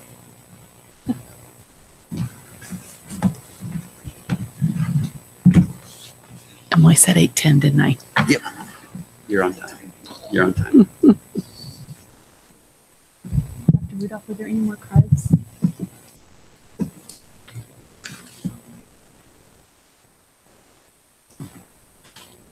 Just the three cards. Okay, good. Great. Okay, so at 8:10, the meeting of the Mountain View West Bend Board of Trustees is reconvened, and we are moving on to the potential exemptions of students after boundary changes in 1920. Dr. Rudolph. All right, good evening. So I am here to talk about our transitioning into our new attendance boundaries. And we're going to be looking at what possible exemptions we are willing to give. The first one is that one of the board's goals is that during the 17-18 school year, the Board of Trustees instruct the staff to initiate planning to ensure the successful opening of the new school in North Westman in the 2019-2020 school year. As part of that multi-pronged approach, which includes developing a staffing plan, initiating construction, and finalizing school boundaries. Of the three, this seems to be the one that has taken us the longest time because we have started construction. We have a staff plan in place and we've hired a principal. And now we are hoping to finalize the boundaries and the priorities by the June 14th so that we can start communicating with families. I do want to remind everyone that this has been almost a 3-year process to make this come to fruition. This is something that I've started with since the beginning. And so I'm looking forward, and I'm sure some of the task force members who have been there through each iteration of this are looking forward to it ending or coming to a conclusion so they can volunteer for yet a different task force. All right, so our goal is to create a policy that is easy to understand and implement, is equitable. And one of the things that we have to keep in mind is that in order for this to take place, registration opens in January. So the reason why we put this hard deadline of June 14th down is we want to make sure that we have enough time to A, identify who the students are, and B, we also want to make sure that we have enough time to communicate with them, but not only the individuals that are impacted, but also the individuals who either have a rising student or who are moving into our zone. And the last thing is that we need to reconfigure enrollment priorities in SchoolMint, which is our online enrollment system. And that takes somewhere in the neighborhood of about 6 months to retool. So we want to make sure that we have enough time to make sure that our systems, all of our systems are ready. And so just again, as a reminder, you've seen this multiple times. Here is a copy of our new attendance zones for the 2019-2020 school year. And so we're going to look at this a little bit different than the way we looked at it previously. But the information, some of the information is a little bit newer, but just bear with me for a second. So the first question that we had after the last presentation was to look at how many students attend a school out of their current boundaries due to the Romero Act. For those who do not know, the Romero Act allowed students who were in a school that was identified as a low performing school to transfer from that school and to attend a different school. In our case, the last Romero transfers occurred in the 2015-2016 school year, and it stopped after the introduction of CAFs. And Therakoff was actually the school that was denoted as a Romero Act school. And what you can see is that there are 30 kids total who are a part of the Romero Act who attend either Landals or Montaloma. Although the Romero Act allowed for students to transfer to any school, what they could not do is displace a neighborhood student from attending their own school. So there were, in this case, at that point, there were limited options that they could do based off of enrollment patterns. The second question that was brought up after the last meeting was how many students remain out of their current boundaries due to forced moves. And again, I'm going to give a little history here. When I arrived, the district's practice was that whenever we had a school that was impacted or that was overprescribed or whose enrollment exceeded what we could handle at a school, we would move or if the class size was larger than what was expected, but too small to add a class, we would shuffle students around to different schools as part of a forced move. And we stopped that process as of this year. Or actually for the last 2 years, we've made sure that every student attends their home school, which is a part of the board direction, or their neighborhood school, or their attended a zone school. So as you can see, not this year, but the year previously, this reflects the number of students who were forced moved out and are their siblings. So we may move a kid from one school to another, and then they have the option to choose whether or not they want their younger siblings to attend that school. And in some cases, families opted to do that, to keep their kids together. And so that's why you see, even though some of the kids are older who were forced moved, you see some younger kids that are in there. And so there are 39 individuals who apply to this. So total throughout the district, there are 69 kids who have either been moved because of the Romero Act or moved because of the district's previous policy of moving kids. And I just want to reiterate that for the second year in a row, we have placed every single student at their home school. Every kid this year has been guaranteed a spot at their neighborhood school if that's where they choose to attend. And so, as part of the conversation, the board expressed interest in looking at more at the transition zone students as opposed to students who are out of their zones due to other reasons. And so this presentation really is going to look at the students who are in the transition zones and no one else. So there are 8 transition zones. Each zone, it deals with a move to a particular area. 1 is moving from Bub, and you'll see this in a second. 2 is from Huff to Bub. Sorry, 1 is from Bub to Landos. 6 is from Montaloma to Castro. 7 is from Montaloma to Theracov. 5 is from Landos to Theracov. 4, 8, and 3 are all students that will be moving to the new school on North Westman Road. And so as part of the request from the board, you wanted to see a breakdown of the students by grade level. And so what we have now are the number of students, grades K through 3, who are currently outside of their zone. And this is by the area on the map. So you'll see zone 1, 2, 3 at the top.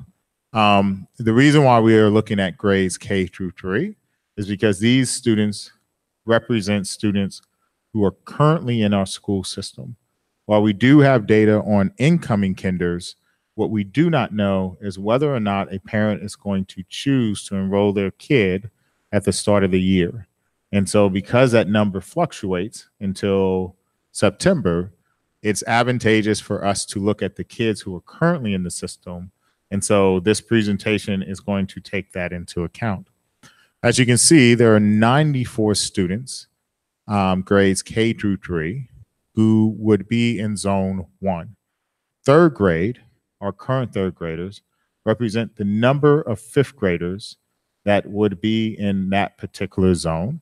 So there are 22 in the year 2019, 2020, there will be 22 fifth graders who would be impacted by if the board desired for every student to transition in zone 1 to their new attendance boundary. As you can see, Decision Insight has removed the students who are at Mistral and has also removed the students who are in the gold, which represent there are some kids who are currently attending Landos, which is where zone 1 goes.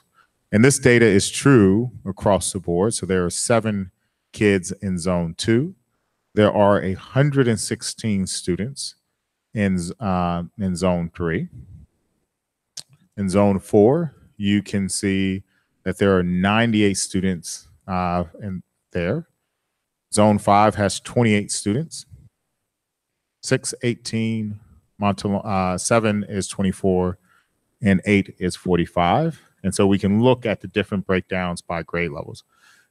This information is really important because when we look at transition zones and we look at the students that are going to be impacted, you can make a decision about how far down you would like to move in terms of if you want to exempt a student from moving to, from being forced to move to their attendance zone, their new attendance zone.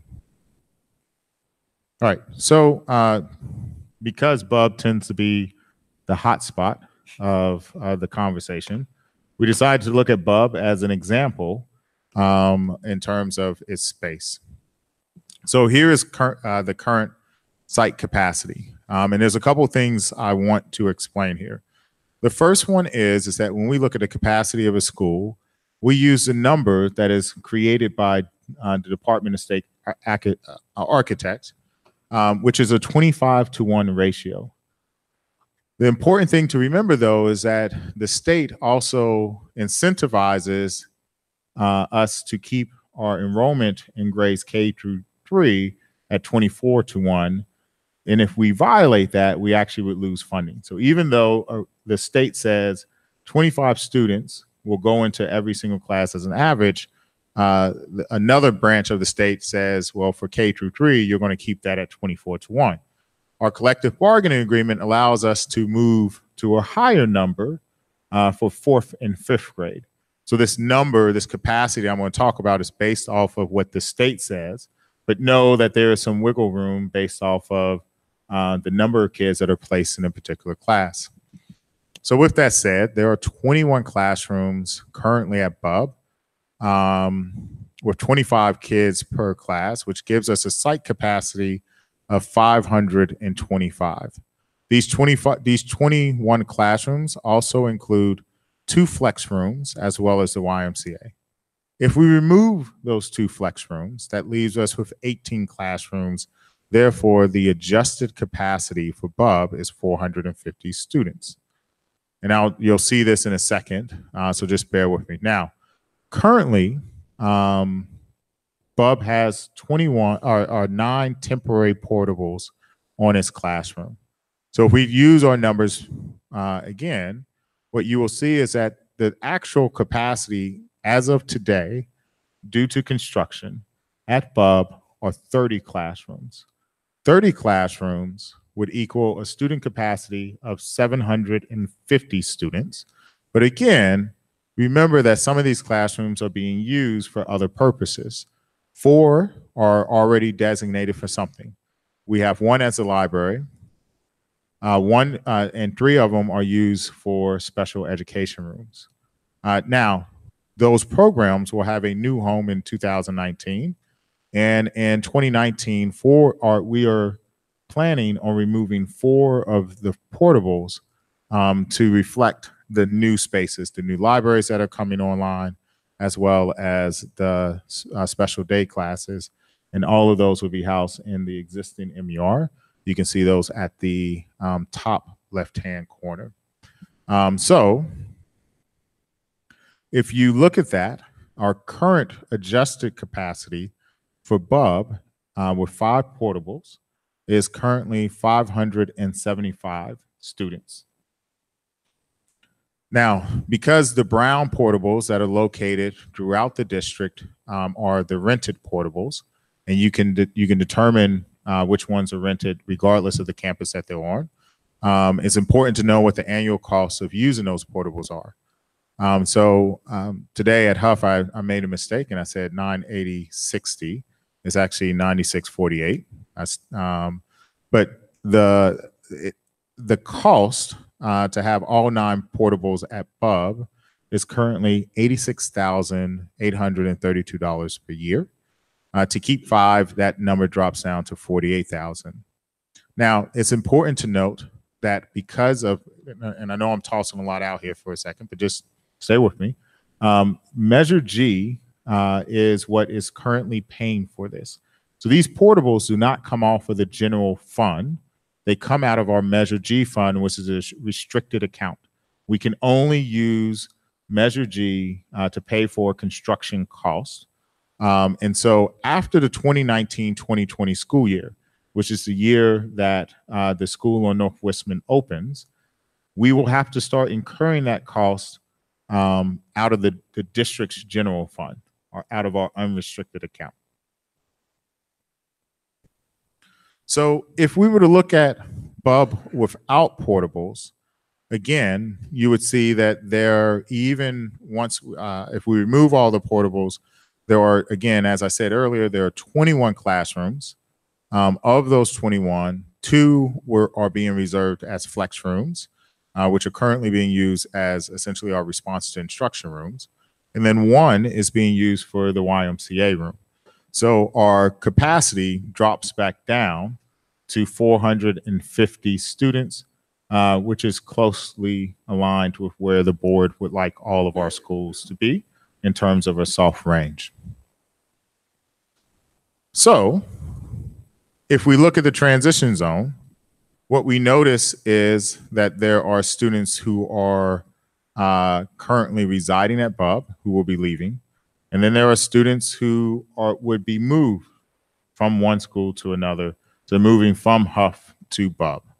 And so again, there are 94 students total in transition zone 1 that could be possibly impacted depending on where the exemptions lie. And then there are 7 kids who are in zone 2 who would move from Huff to BUB.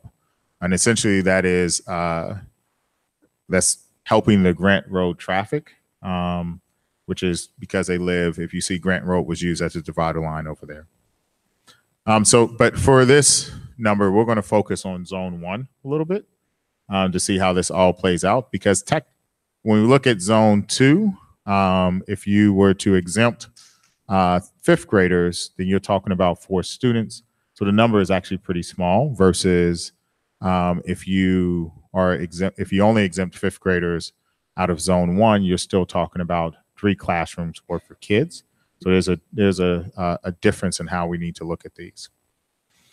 So the first thing is the total enrollment, and this is a predicted number for BUB, and this is kinder through 5th grade.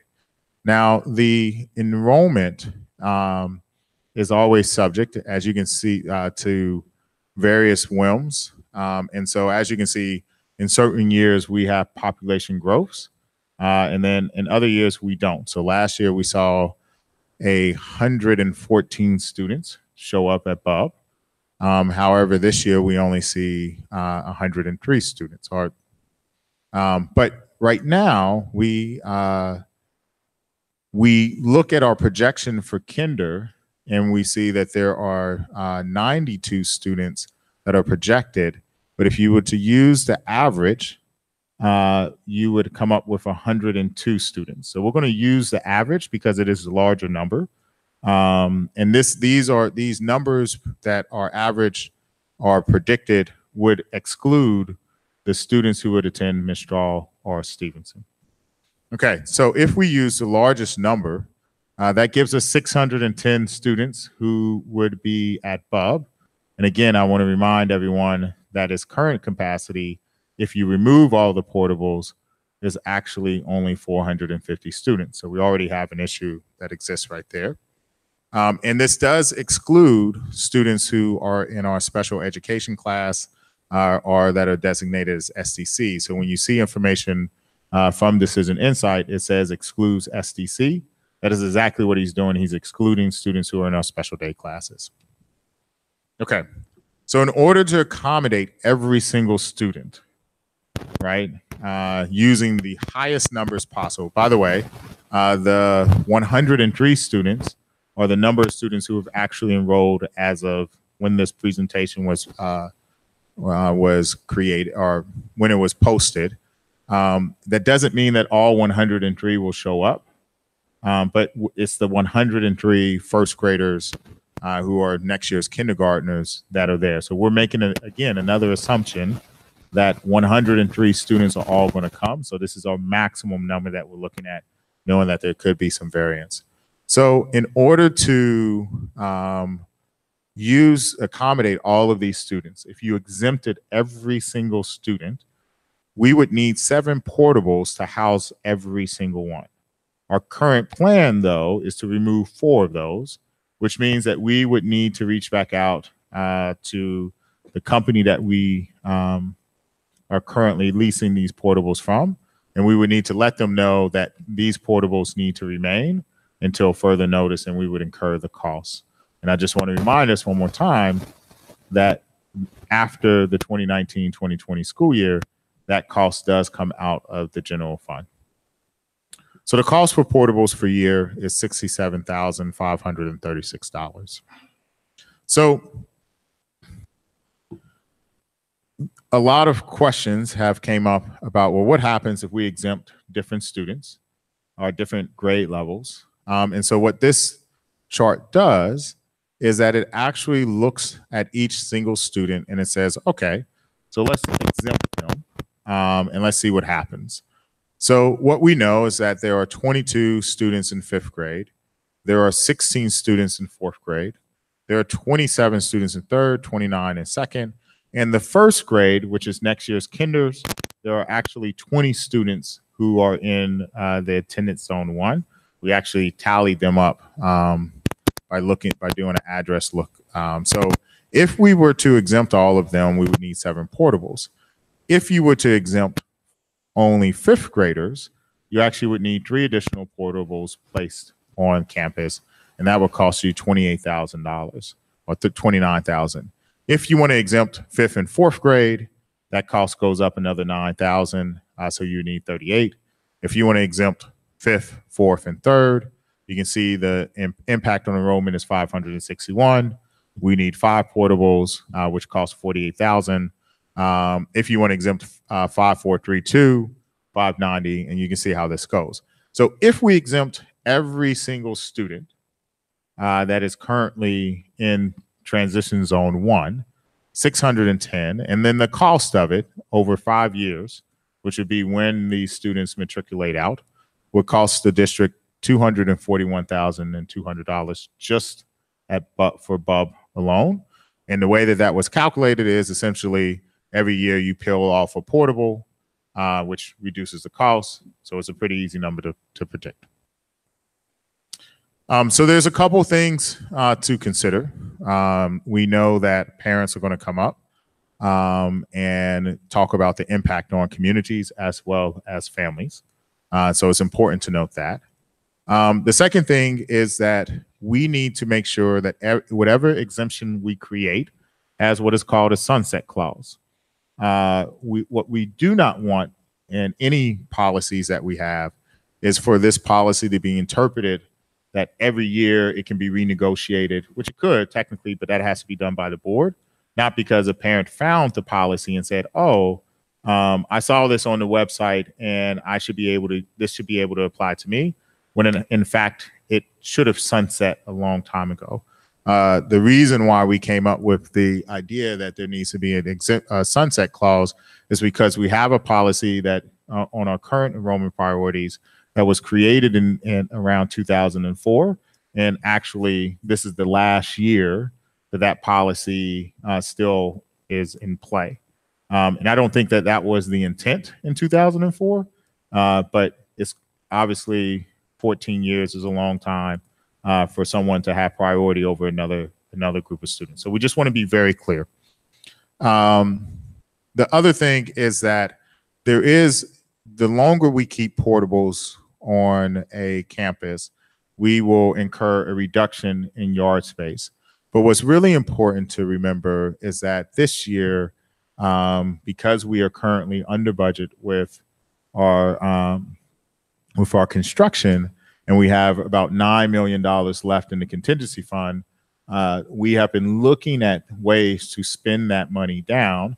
And one of the things that the board approved was for us to move up shade structures so that we can have them at every site.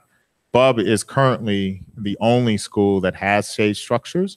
The second school that will receive them actually is Castro and Mistral, and that was already built into the design of the library. But the rest of the schools do not have shade structures. They are just pending. So keep it in line because we've already issued all of our bond funds. We need to spend those monies within 3 years.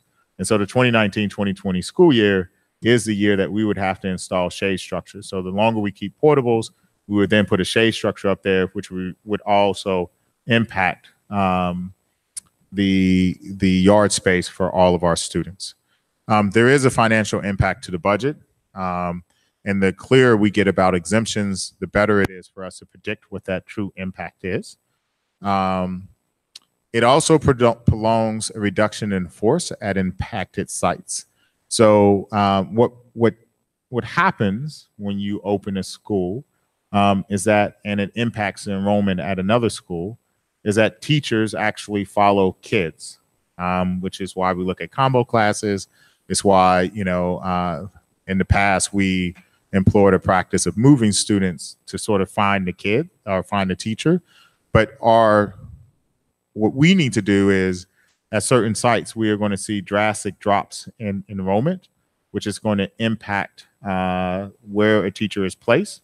And so if members of MVEA or CSEA were here to talk about the impact to them, they would want to argue that it's better for them to know where they're going to go as opposed to having uncertainty every single year. So it does help us in terms of staffing. The other thing I need to say, just to note, is that the current cost of construction for the school on North Wistman is about $2.6 million.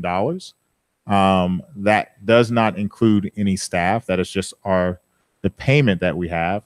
Those funds, the $2.6 million, is paid for out of lease revenue as well as developer fees.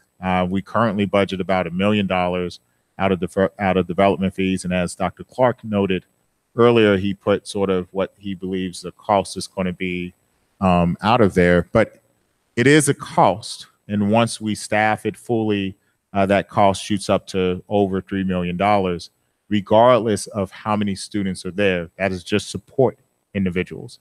And so we're spending $3 million to open a school starting in the 2019-2020 school year. I would argue that it would be fiscally prudent to make sure that we utilize that campus as quickly as possible, just because of the size of the payment that we have.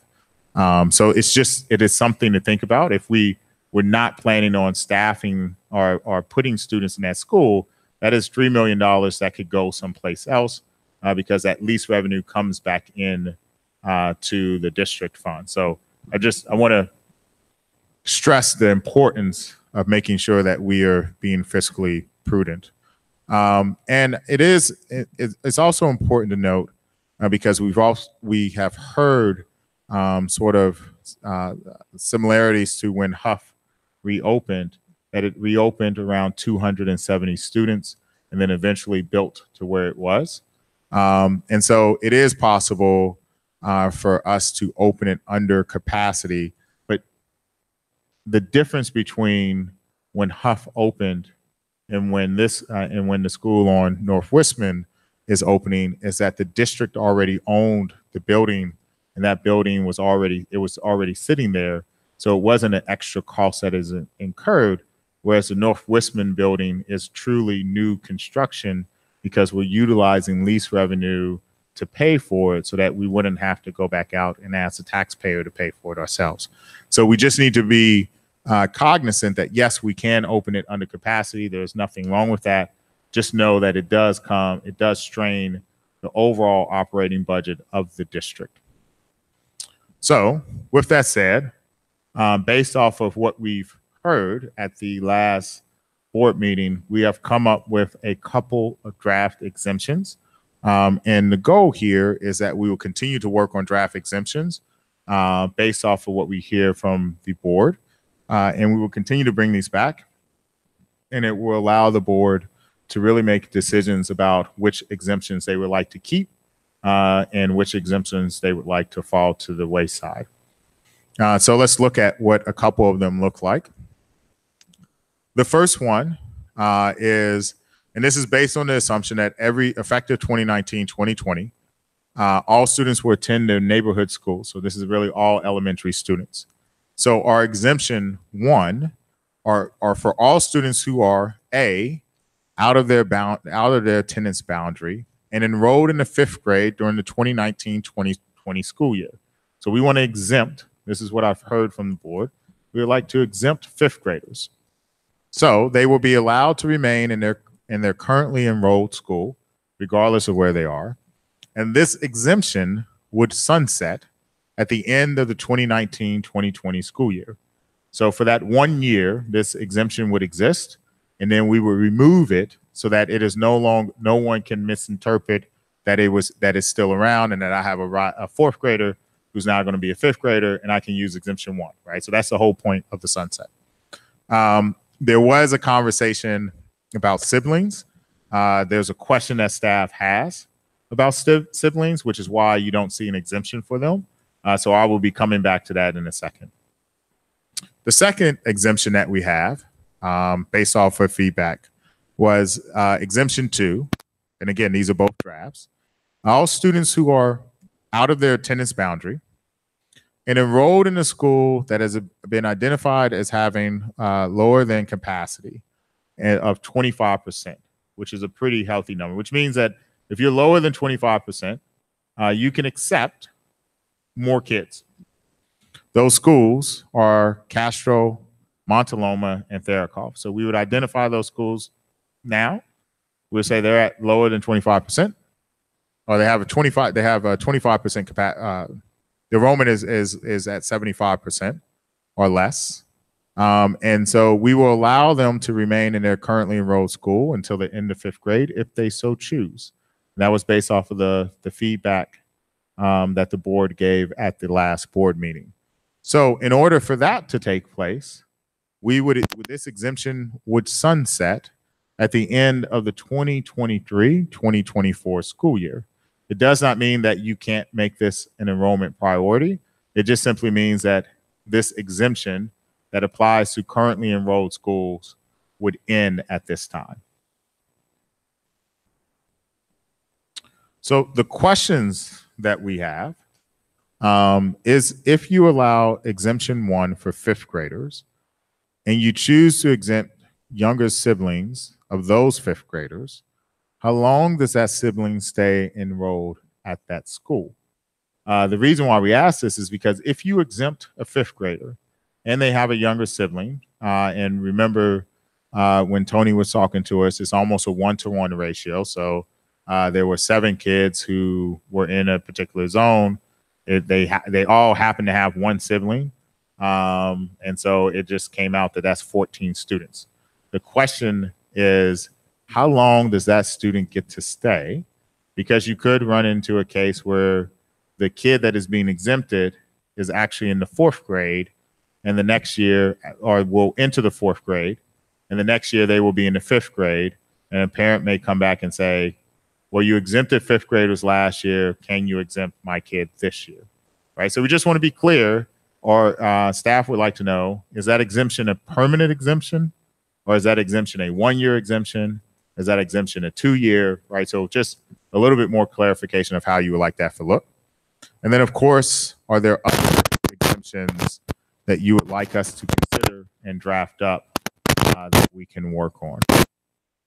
And I would like to let the board know that due to the Brown Act, Ms. Wilson could not send her comments to all of you, but she did send it to me. And so I have a statement that she's asked me to read. So after community comments, if you can indulge me for one more second, I would actually like to read what she wrote, just so that it's reflected in the record. And then after that, it's obviously can be shared with.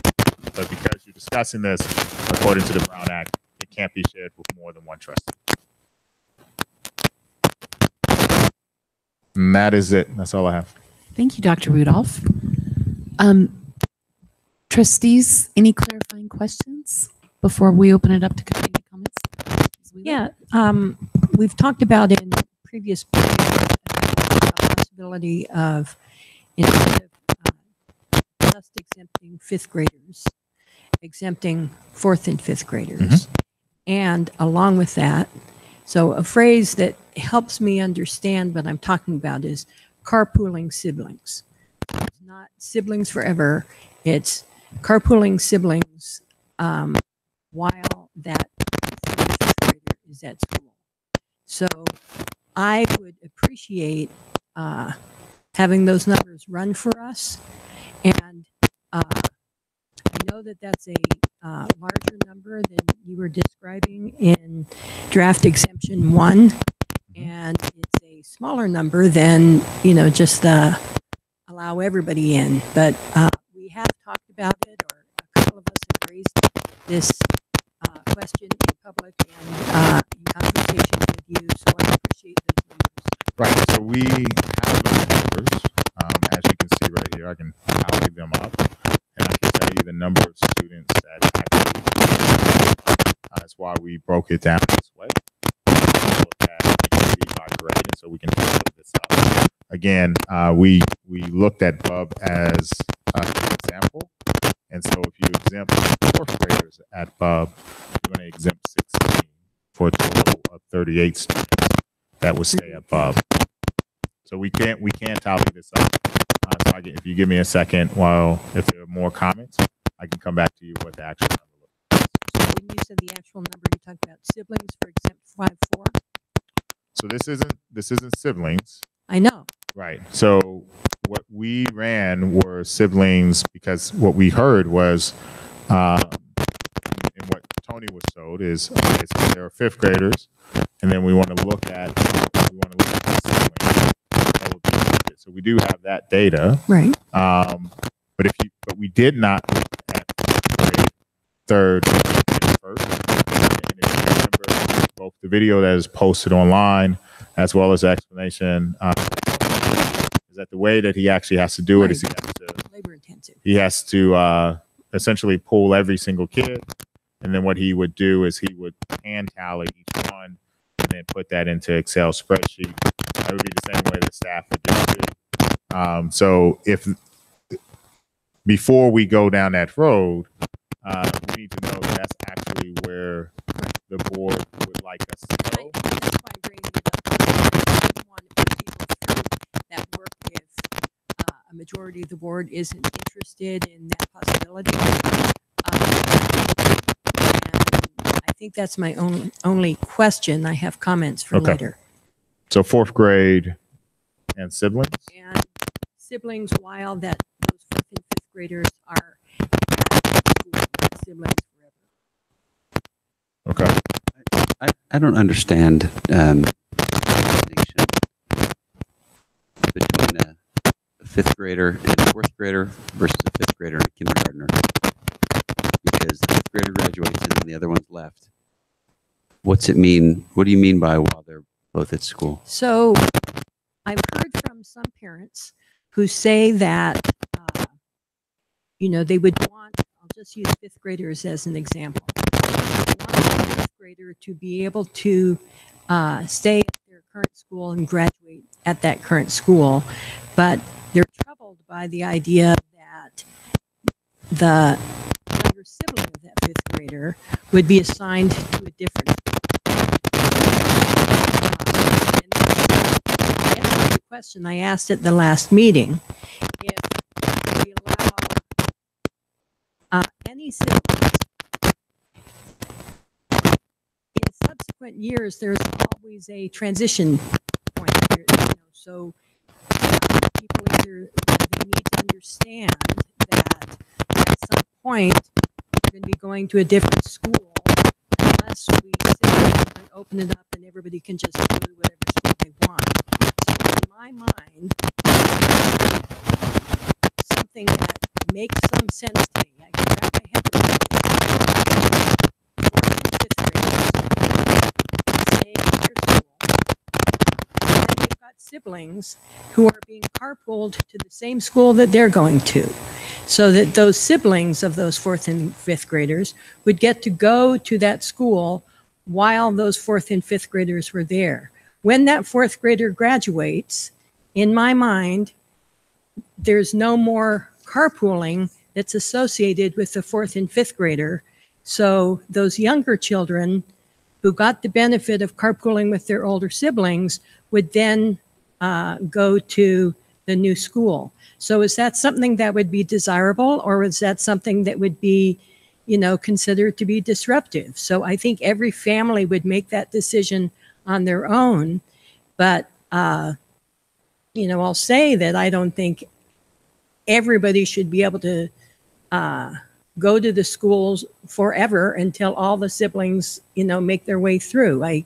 Dr. Rudolph talks about, the fiduciary responsibility that we all have, regarding this decision. So, we can talk about nobody, we can talk about 5th graders, we can talk about 5th and 4th graders, we could talk about 5th, 4th, 3rd, 2nd, and 1st. But my question was, and, this I'll get back to, so who else is interested in this besides me, of 4th and 5th graders and their siblings? And if nobody else is, if everybody else is interested in exempt 5, or a majority of the board is interested in exempt 5, 4, 3, 2, 1, then, it's not worth the, the time and effort of, paying for this information. All right. So now that I understand, I like what you're saying. The whether it's just 5th graders and their siblings until the 5th grader graduates, or 5th and 4th and their siblings. I mean, I like the idea if a 5th grade sibling is going to get to stay at a school that their siblings can go to, and then maybe they all go to their neighborhood school the year after that. I see that as a half step to what you're talking about. And I think that's better. That sounds better, because I have a 5th grader and a 3rd grader right now, and it would definitely be annoying to have to bring them to different schools. So I'm sure a lot of other parents would agree. So that sounds a little better than, I like the 5th grade exemption, and I think I'd add on this siblings while the 5th grader is there as well. I think that's exactly what I've been asking for all along. So I concur that I'm interested in that information. So At least I want to see what it looks like. You all are more in the comment and discussion part as opposed to the questions.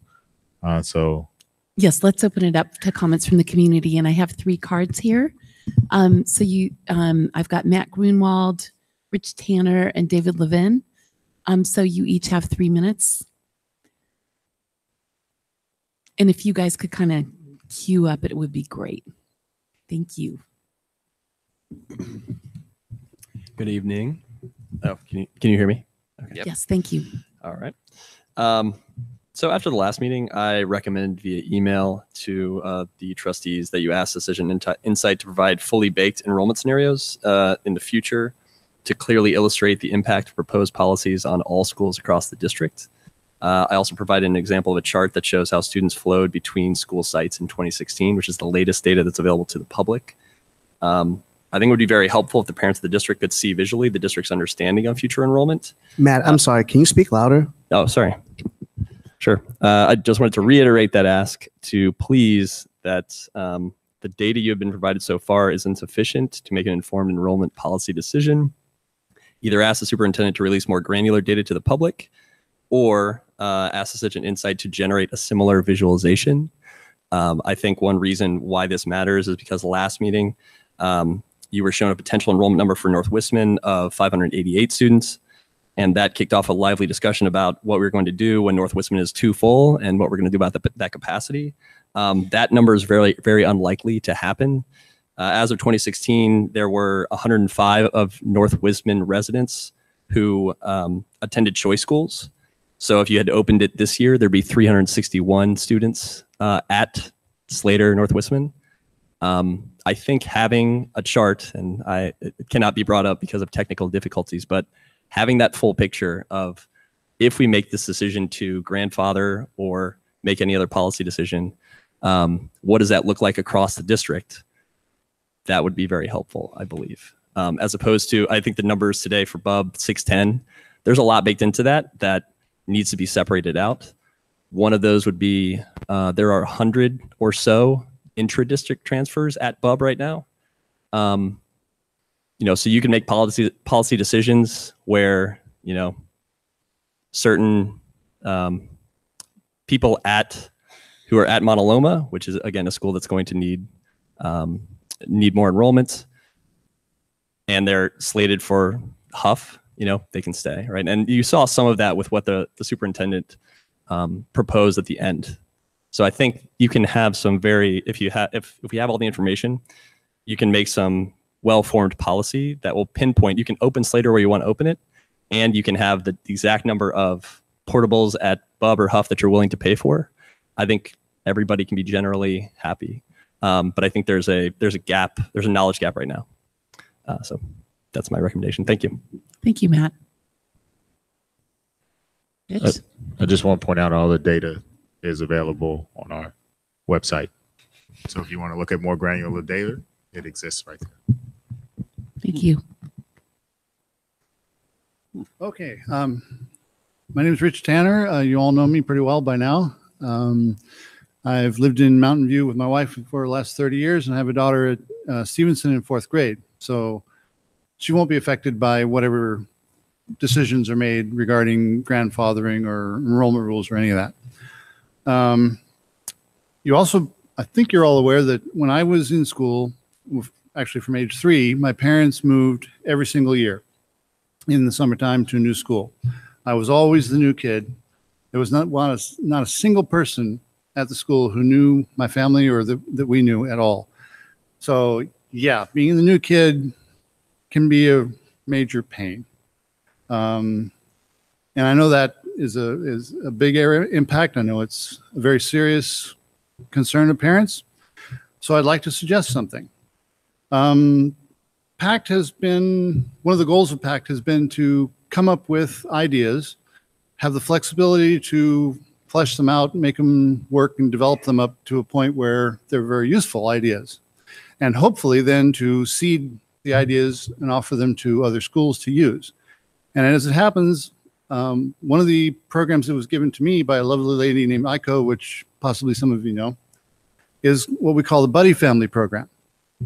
And what we do, and I'm in the process of doing it right now, is I get a list of all the new incoming families, of their email addresses.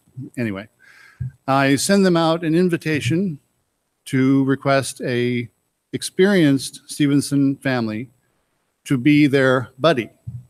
And they give me their, like a nearest intersection where they are. They give me the age ranges of their kids and things like that. And I then ask the Stevenson community in general, everybody, to offer to volunteer to be buddies.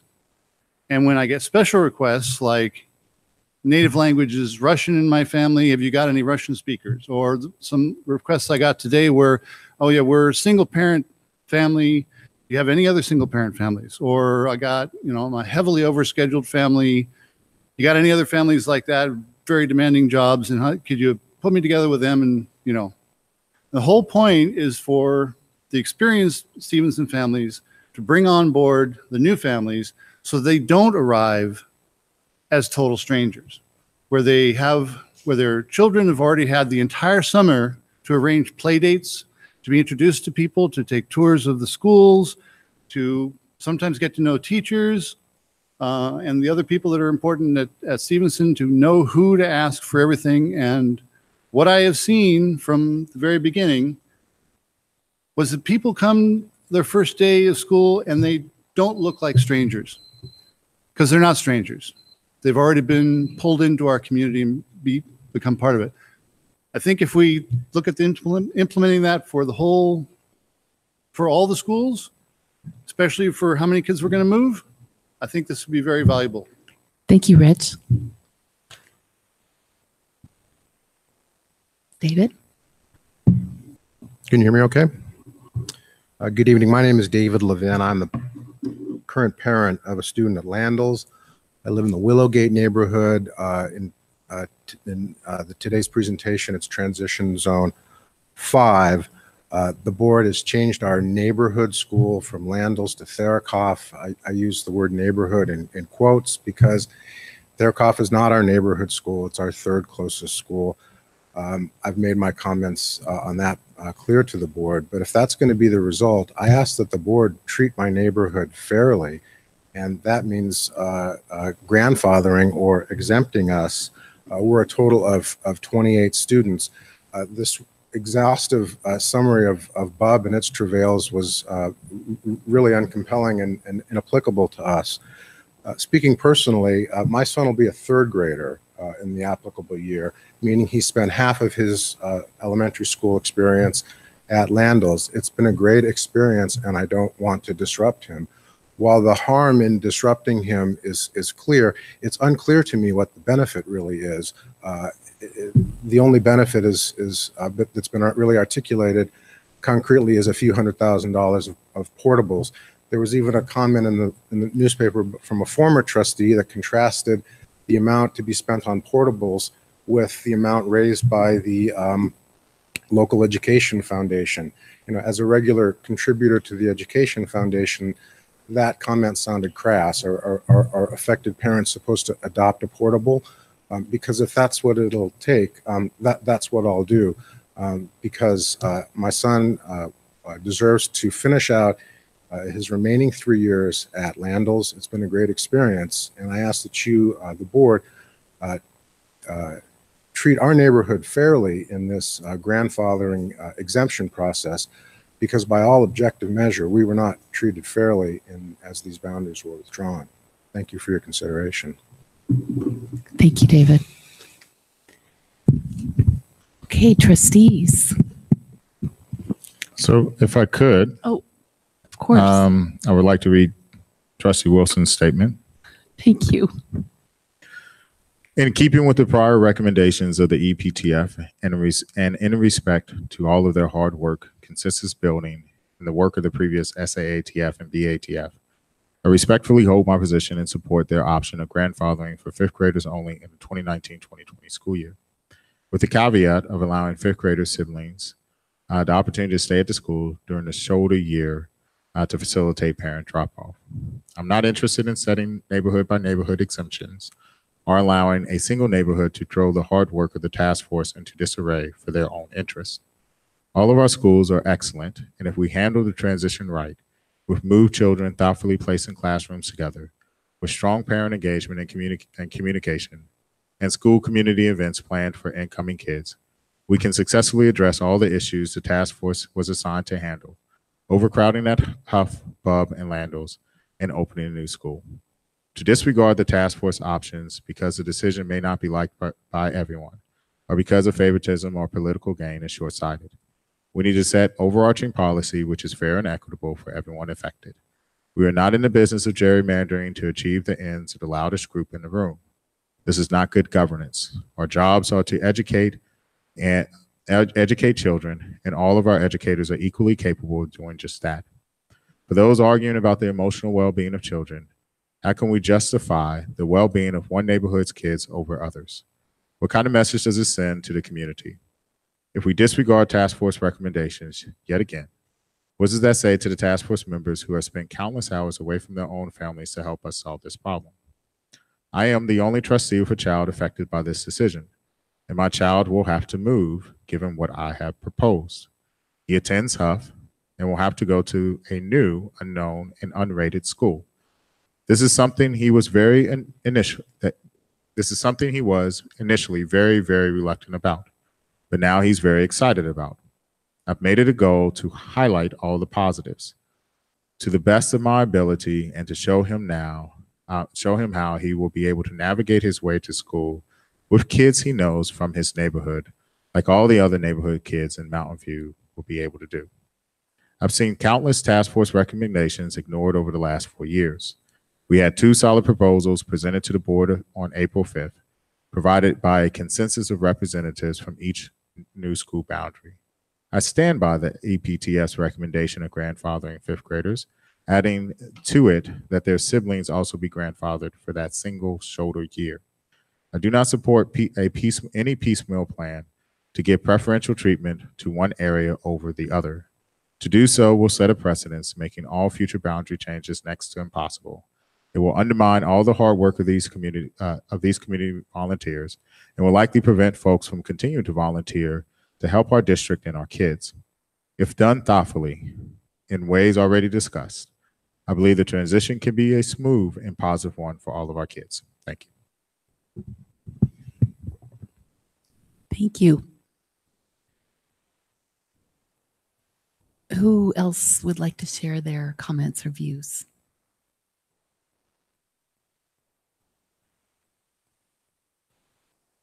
I'll share some. So it sounds like Trustee Wilson likes the 5th grade exemption plus siblings for that year. So there's, that's the one that I was supportive of. And that was what you just said too. You like just the 5th? No. And their I'm interested siblings. in at least looking at what the numbers and expense would look like to do 4th and 5th. Oh, okay. You guys like 4th and 5th. I kind of just like. I at least want to the 5th. see it and look at the numbers and the expense. Okay. So, and then another exemption, Dr. Rudolph, that you posted was for students currently attending a under-enrolled school. That makes perfect sense to me. The whole point of the moving around of students right now is because schools were too full. And so not having this exemption works against our goal, in my opinion.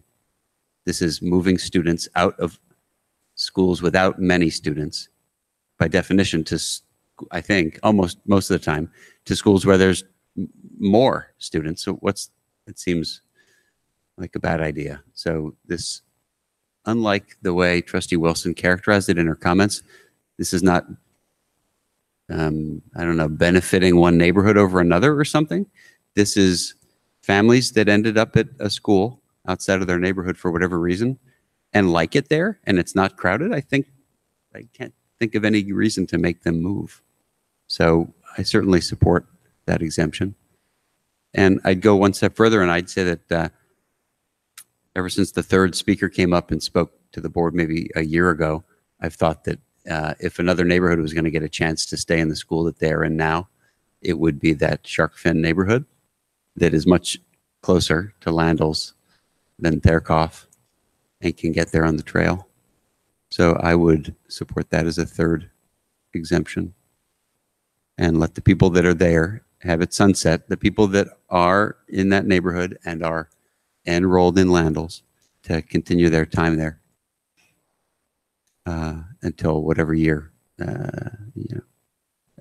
new students arriving in that neighborhood go to their new neighborhood school.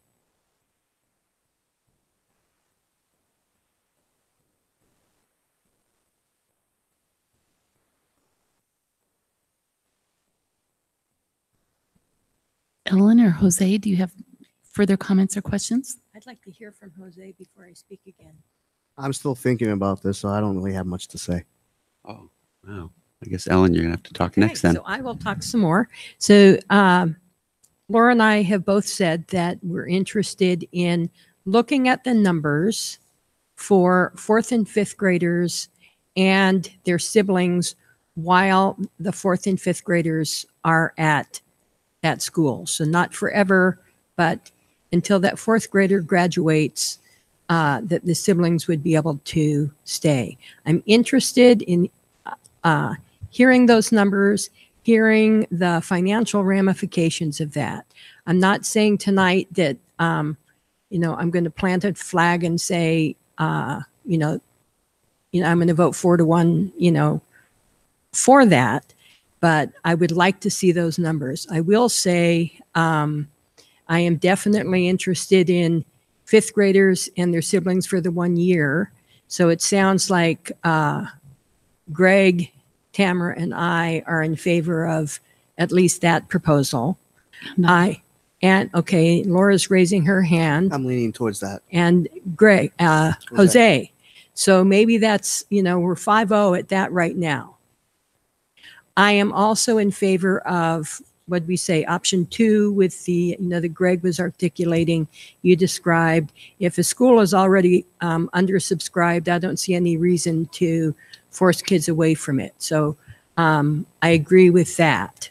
So I don't know how many other trustees also agree with that proposal. I think Looks that like makes Jose, I think Tamara said that, so, and Laura also.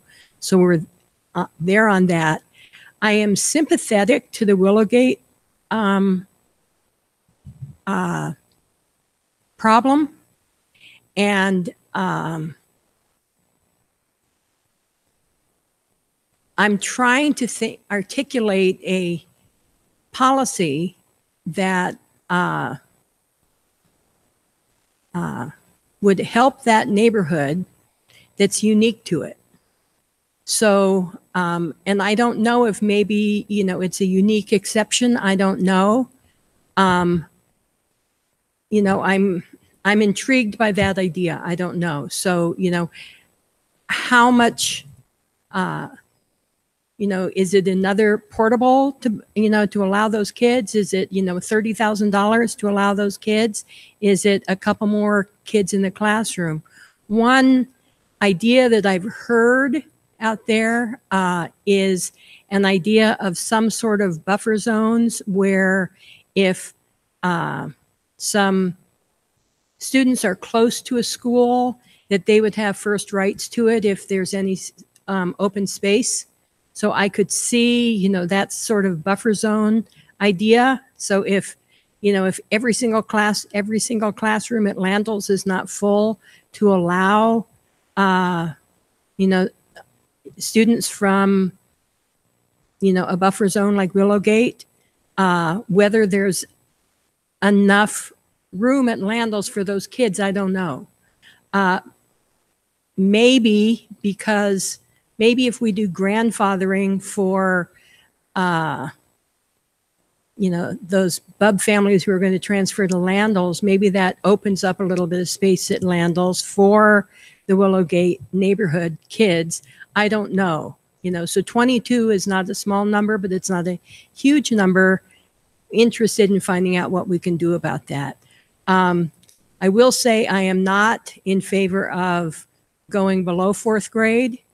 And it sounds like I'm not hearing from any other trustees that they're interested in below 4th grade. And I am interested, I was very intrigued that, one of the things that's been heartening about this whole process is, community members coming together and trying to problem solve things and offering solutions. Rich Tanner, I loved your idea about buddy families. So I know a lot of schools do something, a little bit like that, but I think the more we can make these new schools be welcoming to the new families, the better. And also we talked about last meeting, the idea of creating classrooms where the kids that will be moved at some future time are all in that same classroom so that they have some buddies in their current school and they'll have those same buddies in their new school. I like that idea. So those are my thoughts for right now. I need to ask some clarifying questions real quick. So the first ones are easy, but so let's, if I could dive into this buffer zone exemption. So what would be the distance that you're looking at? And the reason why I ask that is because there are parts of Willowgate that are actually closer to Therakoff than there are to to Landals. And therefore you actually would split that zone. So is there a distance that you're looking at? So if you say, for instance, if you say 1 mile, technically it is point. And I know this because we measured it out, and also that's the distance I run. So at the start of Willowgate is somewhere in the neighborhood of about 0.6. And at the end of Willowgate, which is closest to the trail, is also somewhere in the neighborhood of about 0.6. And so right there in the middle is sort of this gray area. if you were to say 1 mile, it is possible that part of Willowgate would not be exempt. If you were to say 1.5, it obviously goes a little bit more. So I'm interested in what the distance is that you're looking at. And I want to just make sure that this exemption is for the currently enrolled school and not the closest school. And the reason reason why I say that is because if you say closest school, then a lot of other dynamics start coming into play, because there are parts of Zone 1, which is currently Shoreline West, which would be closer to Castro than it would be to Bub, or to, if we're not crossing major zones. And this keeps going, right? So I want to make sure if it's about distance, you have the Zone 2 could argue the same thing.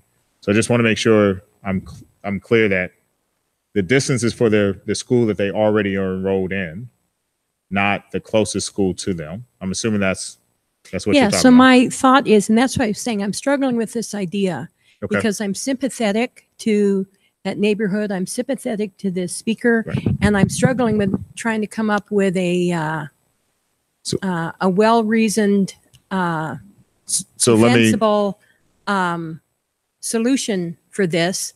And maybe I don't know. And I'm looking at Bill Lambert in the audience. I know he hates this idea of sometimes things are unique. And I think, we've been listening to Willowgate for 3 years.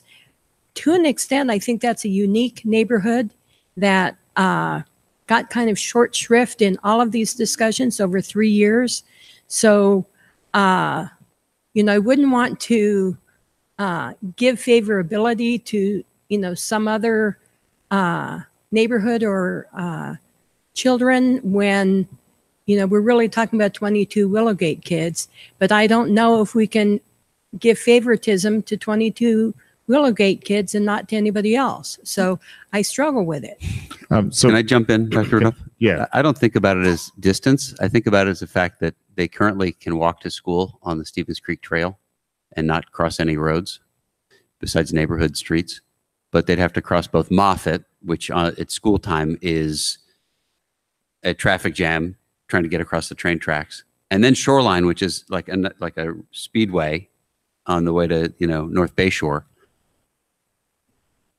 If somebody wanted to commute to Therkoff, they'd have to fight that traffic and either drive it or take a risky bike ride. Willowgate people from that neighborhood can walk to Landals without crossing any streets. So for me, it's about that, not about put it in Google Maps and see the distances and see which one's greater or less. If there are other situations where people have a very short, not major street boundary path to a school that they're going to, and we've assigned them across major boundaries, I would consider giving them the same deal. I don't know if there are any other ones on the map. So technically, almost all of the North Westman area is accessible by bike route.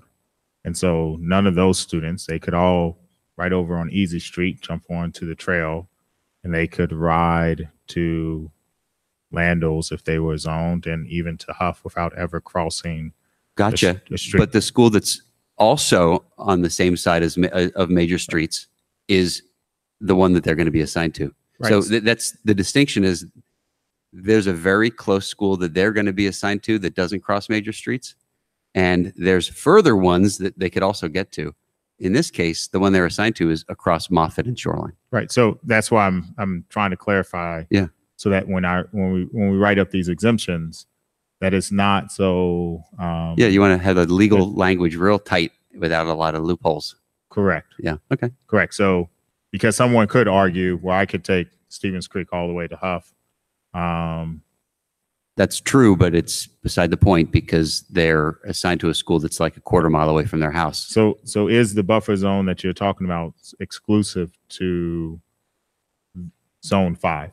Can you tell me of another? Can you point out another neighborhood? I'm just thinking Shoreline West is having to cross Shoreline in Castro Street. Yeah, but they So- wanted to do that. So if anybody in Shoreline West wanted to go to Castro, they should be able to do that. That would fall under the second exemption. Well, not really. Actually, that would you could make it enrollment. It's almost like a new type of thing that we allow someone to go to a not neighborhood school, but if it's like it's so close to some of that neighborhood that it should be allowed. I don't know how we should cover that tonight, but that neighborhood is assigned across a boundary street by popular request. So this is an exemption for zone 5. I just want to make sure. Yeah, that's all I'm talking about. Zone 5 to remain in their school, and there's currently 28 students that would be impacted that we know of as of today. That's the exemption I think it makes sense and is reasonable because those people can get to school. Those people don't want to drive to Landals either because that drive is ridiculous. To like the shortest path drive from that neighborhood to Landals at school time. Okay, so they probably mostly bike and walk, and I think we should be encouraging that sort of thing. So we won't look at the distance. We will simply look. This will be an exemption for zone 5. So we I already had think- the time for community comments, but you can email us. So if I could interject, that's one of the reasons why I was sort of hesitant about how do you approach this neighborhood here with Willowgate, because I think they have had a unique situation. And I don't really look at it as like giving them preference over everyone else because that's not what the board does. But the board is realistic about being equitable and fair to everyone in general. And everyone knows here, they can say whatever they want about, oh, you would do the same thing if you were a parent with children in the district, you would also advocate for them, for what's in the best interest for them. And you, I'm sure you understand, but I think what they don't understand is that, yeah, we get that, but we're also looking at the equity from the perspective of a district as a whole going through a transitional phase so that we don't have any more favoritisms or, escape routes and everyone goes to where they're supposed to go. But with Willowgate, I think if we're going to make an exception for them, I think that makes sense. I wouldn't want to make an exception for anyone else, but so I agree with Trustee Wilson's perspective and Greg's on that front. I would argue that you probably will want to look at zone 2 because there's a map of sort of the whole city. Zone 2 is a simple bike ride either down Grant or I think it's Evelyn or something. And so, and it's actually right there. It's almost center between the two schools. But zone 2 would probably be the only other zone that would qualify if you're not talking about long distances to go. And then the only Dr. Rudolph, am I correct that zone 2 has to either cross one major street or another? They have by definition. Technically they would have to cross Grant Road. So that's not the same case again. Yeah. They have no school in their area between major boundary streets. So they have to cross one or the other. Okay. And whether it's one or the other isn't as big a difference as the difference it is for Willowgate. Okay. So we're back to zone 5. Just a quick question about either zone 6. Well, if you're saying no major thoroughfares, zone 6, which is Castro City and would cross to go back to Montaloma, that one, they have to cross Central and they have to do it on Rangsdorf. Zone 6 would be eliminated. Wait. So 6 currently is assigned to Montaloma crossing the train tracks. Correct. And going to be assigned they are going to Castro. Same side of the train tracks. So Correct. there's a hierarchy of crossings. Right. And the Caltrain is the biggest after the highway. Correct. And so that's also assigning people to schools with less dividing line, with less of a dividing line between their community and the school. Okay. Correct?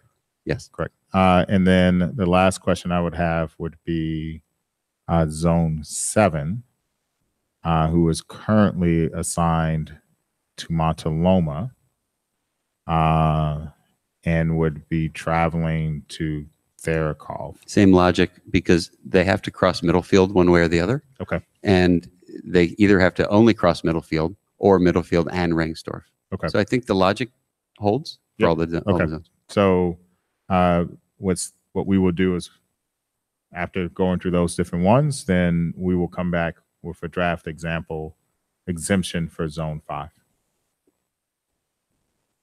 Or you can make it not about zone 5 and make it about the fact that we just discussed, that it's the only zone that has this property. We'll try to capture that in the language. I guess one of my concerns is if we're going to start backing off, kind of going along with what Rich said with buddy families. I mean, we have certain areas, the Shoreline West area in particular, that would move to Landals, and then the North Wisman neighborhoods that will be assigned to the new school on North Wisman, that will have significant populations that are currently at one school that will all go together to a new school. And so in terms of transitioning, at least at the last meeting, people spoke about could in the 18-19 year, could we try to group kids in classrooms so that they'll really at their current school, so that and then they could move together and be at the same classroom at the new school. But some of these, like there's actually group zone 5, which is Willowgate, has 28 students. We've been saying 24. But zone 2 only has 7 students that are moving. So there's only like 2 grades, kindergarten and 3rd grade, that have more than 1 student that will be moving. Some of these other ones that you just brought up, Dr. Rudolph, I mean, there's so few kids. I think it's going to be more challenging for those kids to have a cohort of kids that they know when they move to the new school. And so I just mentioned that, I don't want to start making exceptions all over the place, but zone 2 does look like there's only 7 kids. I wouldn't want to say that whole zone 2 could always stay at Huff, but those currently enrolled kids, it wouldn't really make a big difference in the physical plant and the space for the kids if 7 kids were allowed to stay at a school. So I'm not sure if I want to thinking out loud here. Go ahead. Yeah, no, but I think please chime in. I think that's the issue, though, right, Madam President? That when you look at these issues of equity from our perspective as parents as well, you run into all these, situational ethic type of situations, right? The what ifs, and then now what, right? Because then the rationale goes back to what we talked about, or what I spoke about a little bit in my last meeting as board president last summer, right? Where, Swan's close to Castro. Mm-hmm. They still have to go through major intersections to get to Landals. If you want to play devil's advocate, some of those who are closer to Castro can go to Castro, opening up the area for Willowgate kids to then go to Landals because they're already there. So these things are things that I think, that's why I'm thinking about this out loud and with the team here, because that allows Dr. Rudolph to then maybe explore those options and then present those to us at the next session while we try and figure out what does this really mean. And when we have Madam Wilson back, then we can truly collaborate and try and figure out, where are we at and what does this look like and what can we go from here? Well, I want to say where I'm at is I support both of the exemption 1 and exemption 2, but I'd like to see what it looks like to expand exemption 1 to include 4th graders, like what Trustee Wheeler said earlier. Siblings. Right, in carpooling siblings. I'm just thinking about the impact on students, and it seems to me if there's room, that some of these transition areas that have a very small number of students that won't be able to transition to a new school with a larger cohort of kids that they know, that would be something I'd like to look at. And I don't know, I feel like we're introducing new stuff at the 11th hour, but it doesn't feel right. It doesn't feel right to me to allow some kind of exemption just for Willowgate, with all due respect, David, and not consider something for zone 2, for example.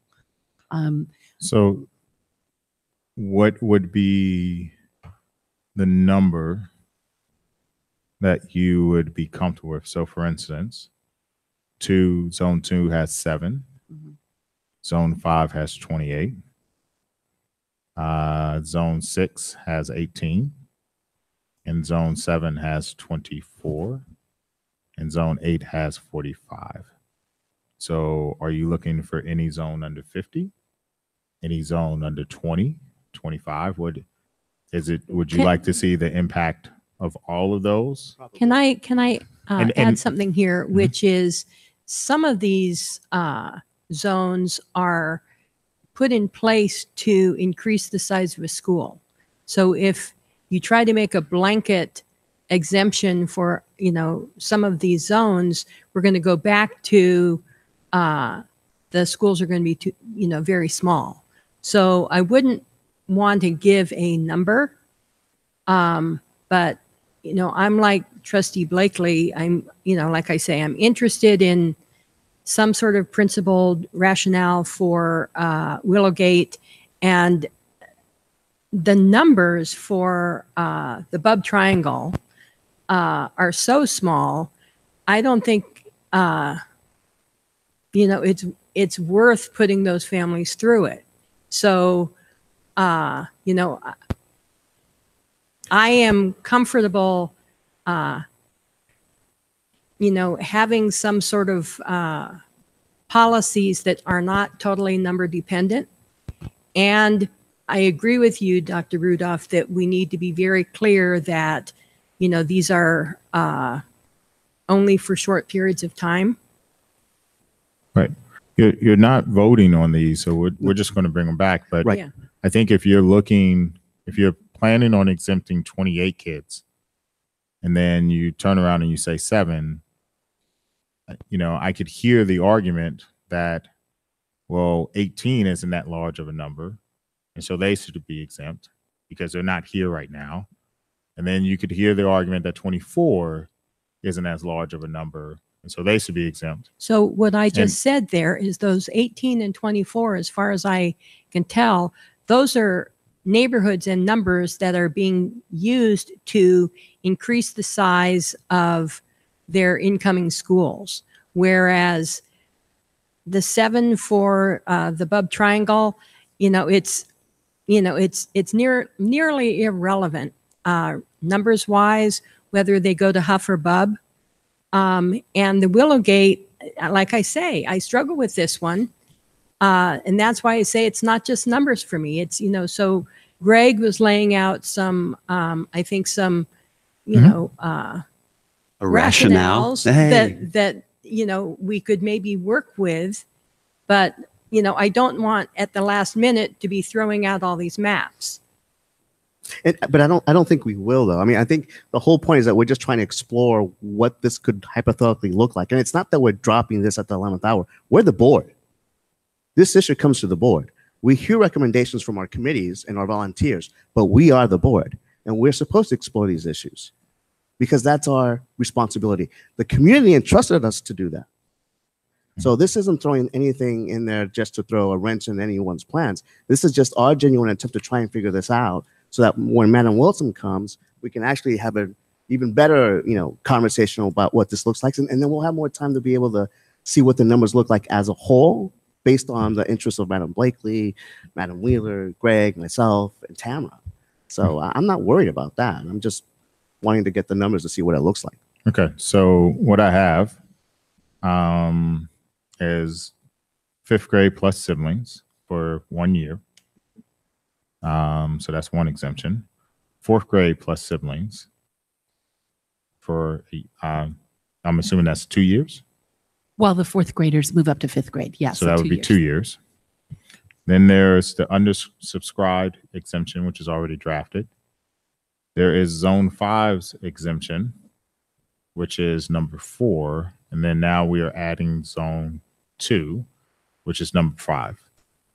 Zone 2 one is not going to throw things one way or the other with 7 kids. But zone 5, like you showed us the portables at Bub in the example. Right. So what we're going to do is bring back the financial impact and its impact on every single school site. And the playground impact in terms of the portables. Yeah. But I want to make sure that I've captured the exemptions that you're now looking at. So you have, and with a clear understanding that this is only for students who are currently enrolled in the 2019, or that would be enrolled in the 2018-2019 school year. And that after that we would create a sunset that limits that. So, okay, so we're good. So then we have zone 2, which is currently 7 students. Zone 5, which is currently 28 students. Undersubscribed schools, which is already up there. We'll look at what the numbers are across the board. There is 4th grade with siblings. We know that there are 105 4th graders who are in some type of transition zone. So we would need to figure out how many siblings they have. And then we have 5th graders and siblings, and we already have that data. Is there any other exemptions that you would like to explore? Well, and I'd like to make it very clear, and I appreciate you pointing this out many times tonight, that there'd be sunsetting of these things. So if we say 4th and 5th graders and their siblings, that it's not siblings forever, it's siblings for while those 4th and 5th graders are at the school. So however you phrase that. Correct. And then, it helps families, you talk about half step, Greg. It helps families start to get used to the idea. And I'll also say, and I've been thinking about this the last couple of days, that there are a lot of people in our district that want this decision made so that they can make their plans and get on with their lives. So I appreciate this, this thorough discussion tonight and these descriptions, and you trying to be very clear with, your understanding of all this and your presentation, which I think was, very useful. But, I'd like to get this over with. Okay. So what we will do is we will bring back draft exemptions for these 5 areas. And then in the event that you think of other exemptions, you'll essentially have one more chance if we stay with the deadline of the 14th. And what would possibly happen is you could just vote each exemption up or down by a majority vote. So there's no harm in having more of them that you can explore if you so choose at this point. I also didn't get to say, one thing I'm very interested in is making sure that Slater opens with a good population, that it's Slater, that this school to be named on North Westman Road has enough kids attending it. I want to make sure that that happens. And right now, it's looking like that would be very full pretty soon. But if we allow grandfathering dribbling over the years, that may not happen.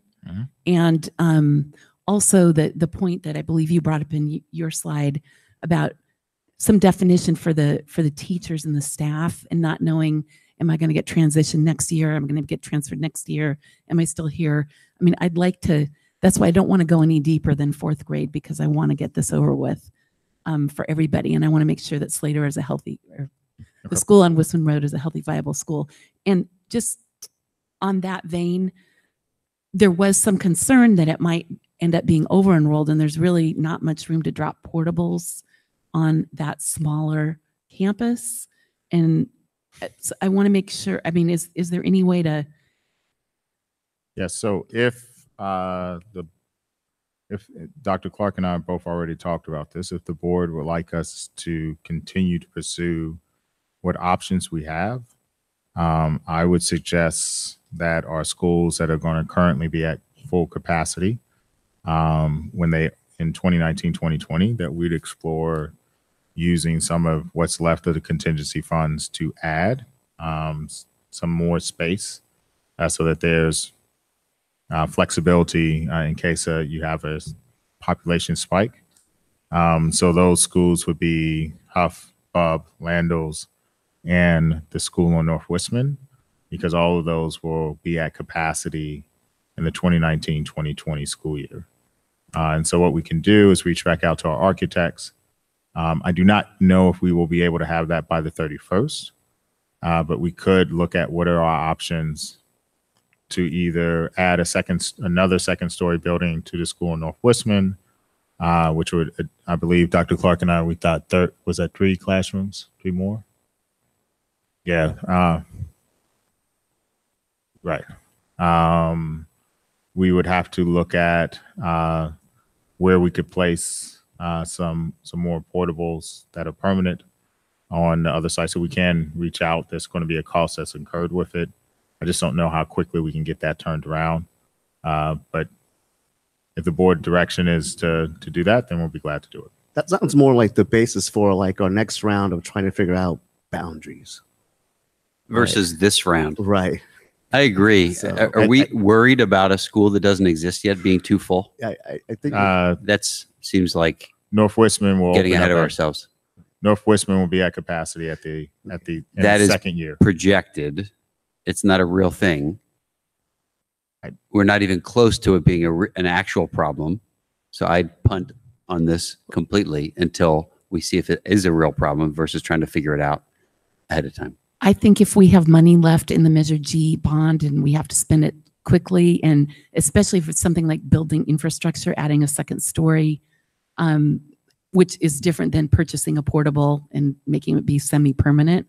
I think we need to look at that now just because of the timing that we have to spend the money. I'd like to defer it. I agree with you if timing were not an issue, but I think that timing and the availability of the funding to do that is an issue. If I'm mistaken about that, please set me straight. Yeah. So Measure G funding, we will be close to the end of this 3 years. What I would say is that you're not committing to actually placing anything on it. We're just doing our due diligence to look at what this would cost and what this looks like, and we could bring that back. So that sounds more though, Dr. Rudolph, I'm sorry, like an update to Measure G, like an update to the capital expense program. So maybe we can incorporate through that route as opposed to this specifically.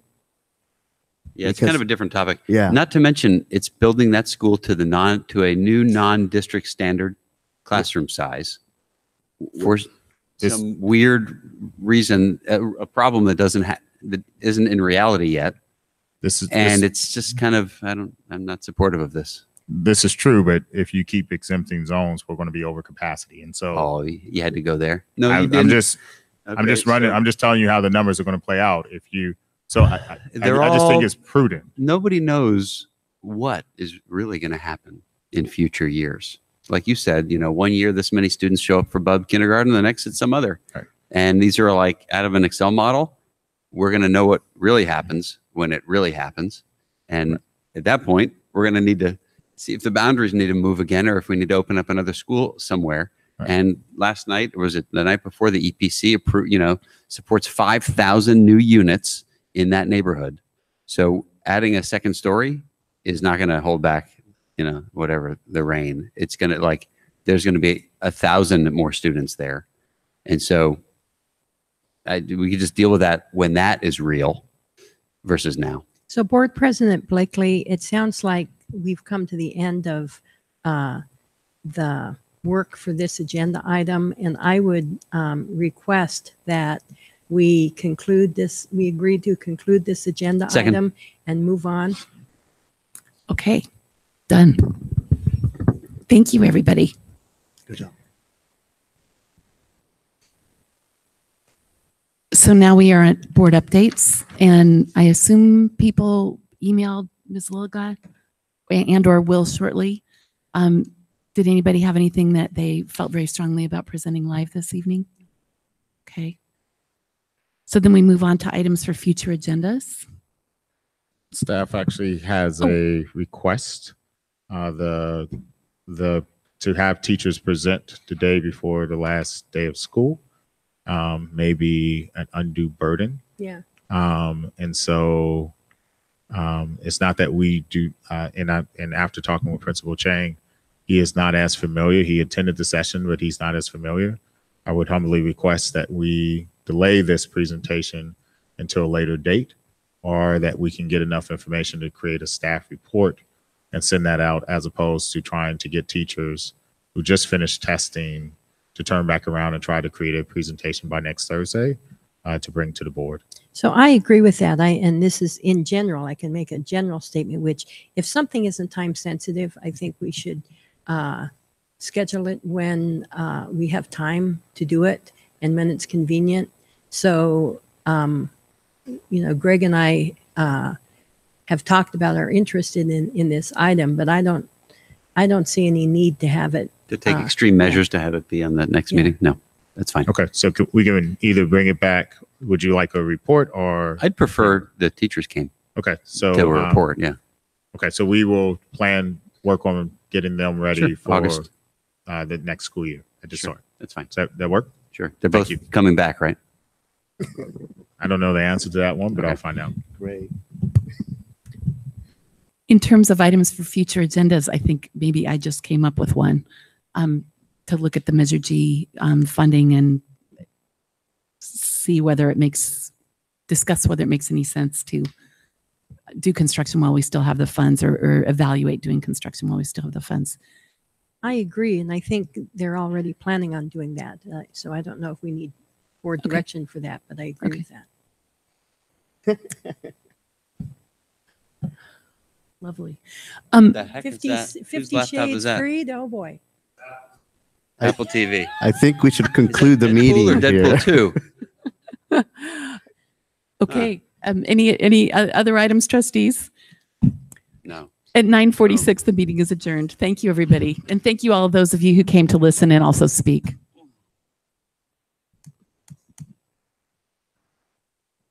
Good job.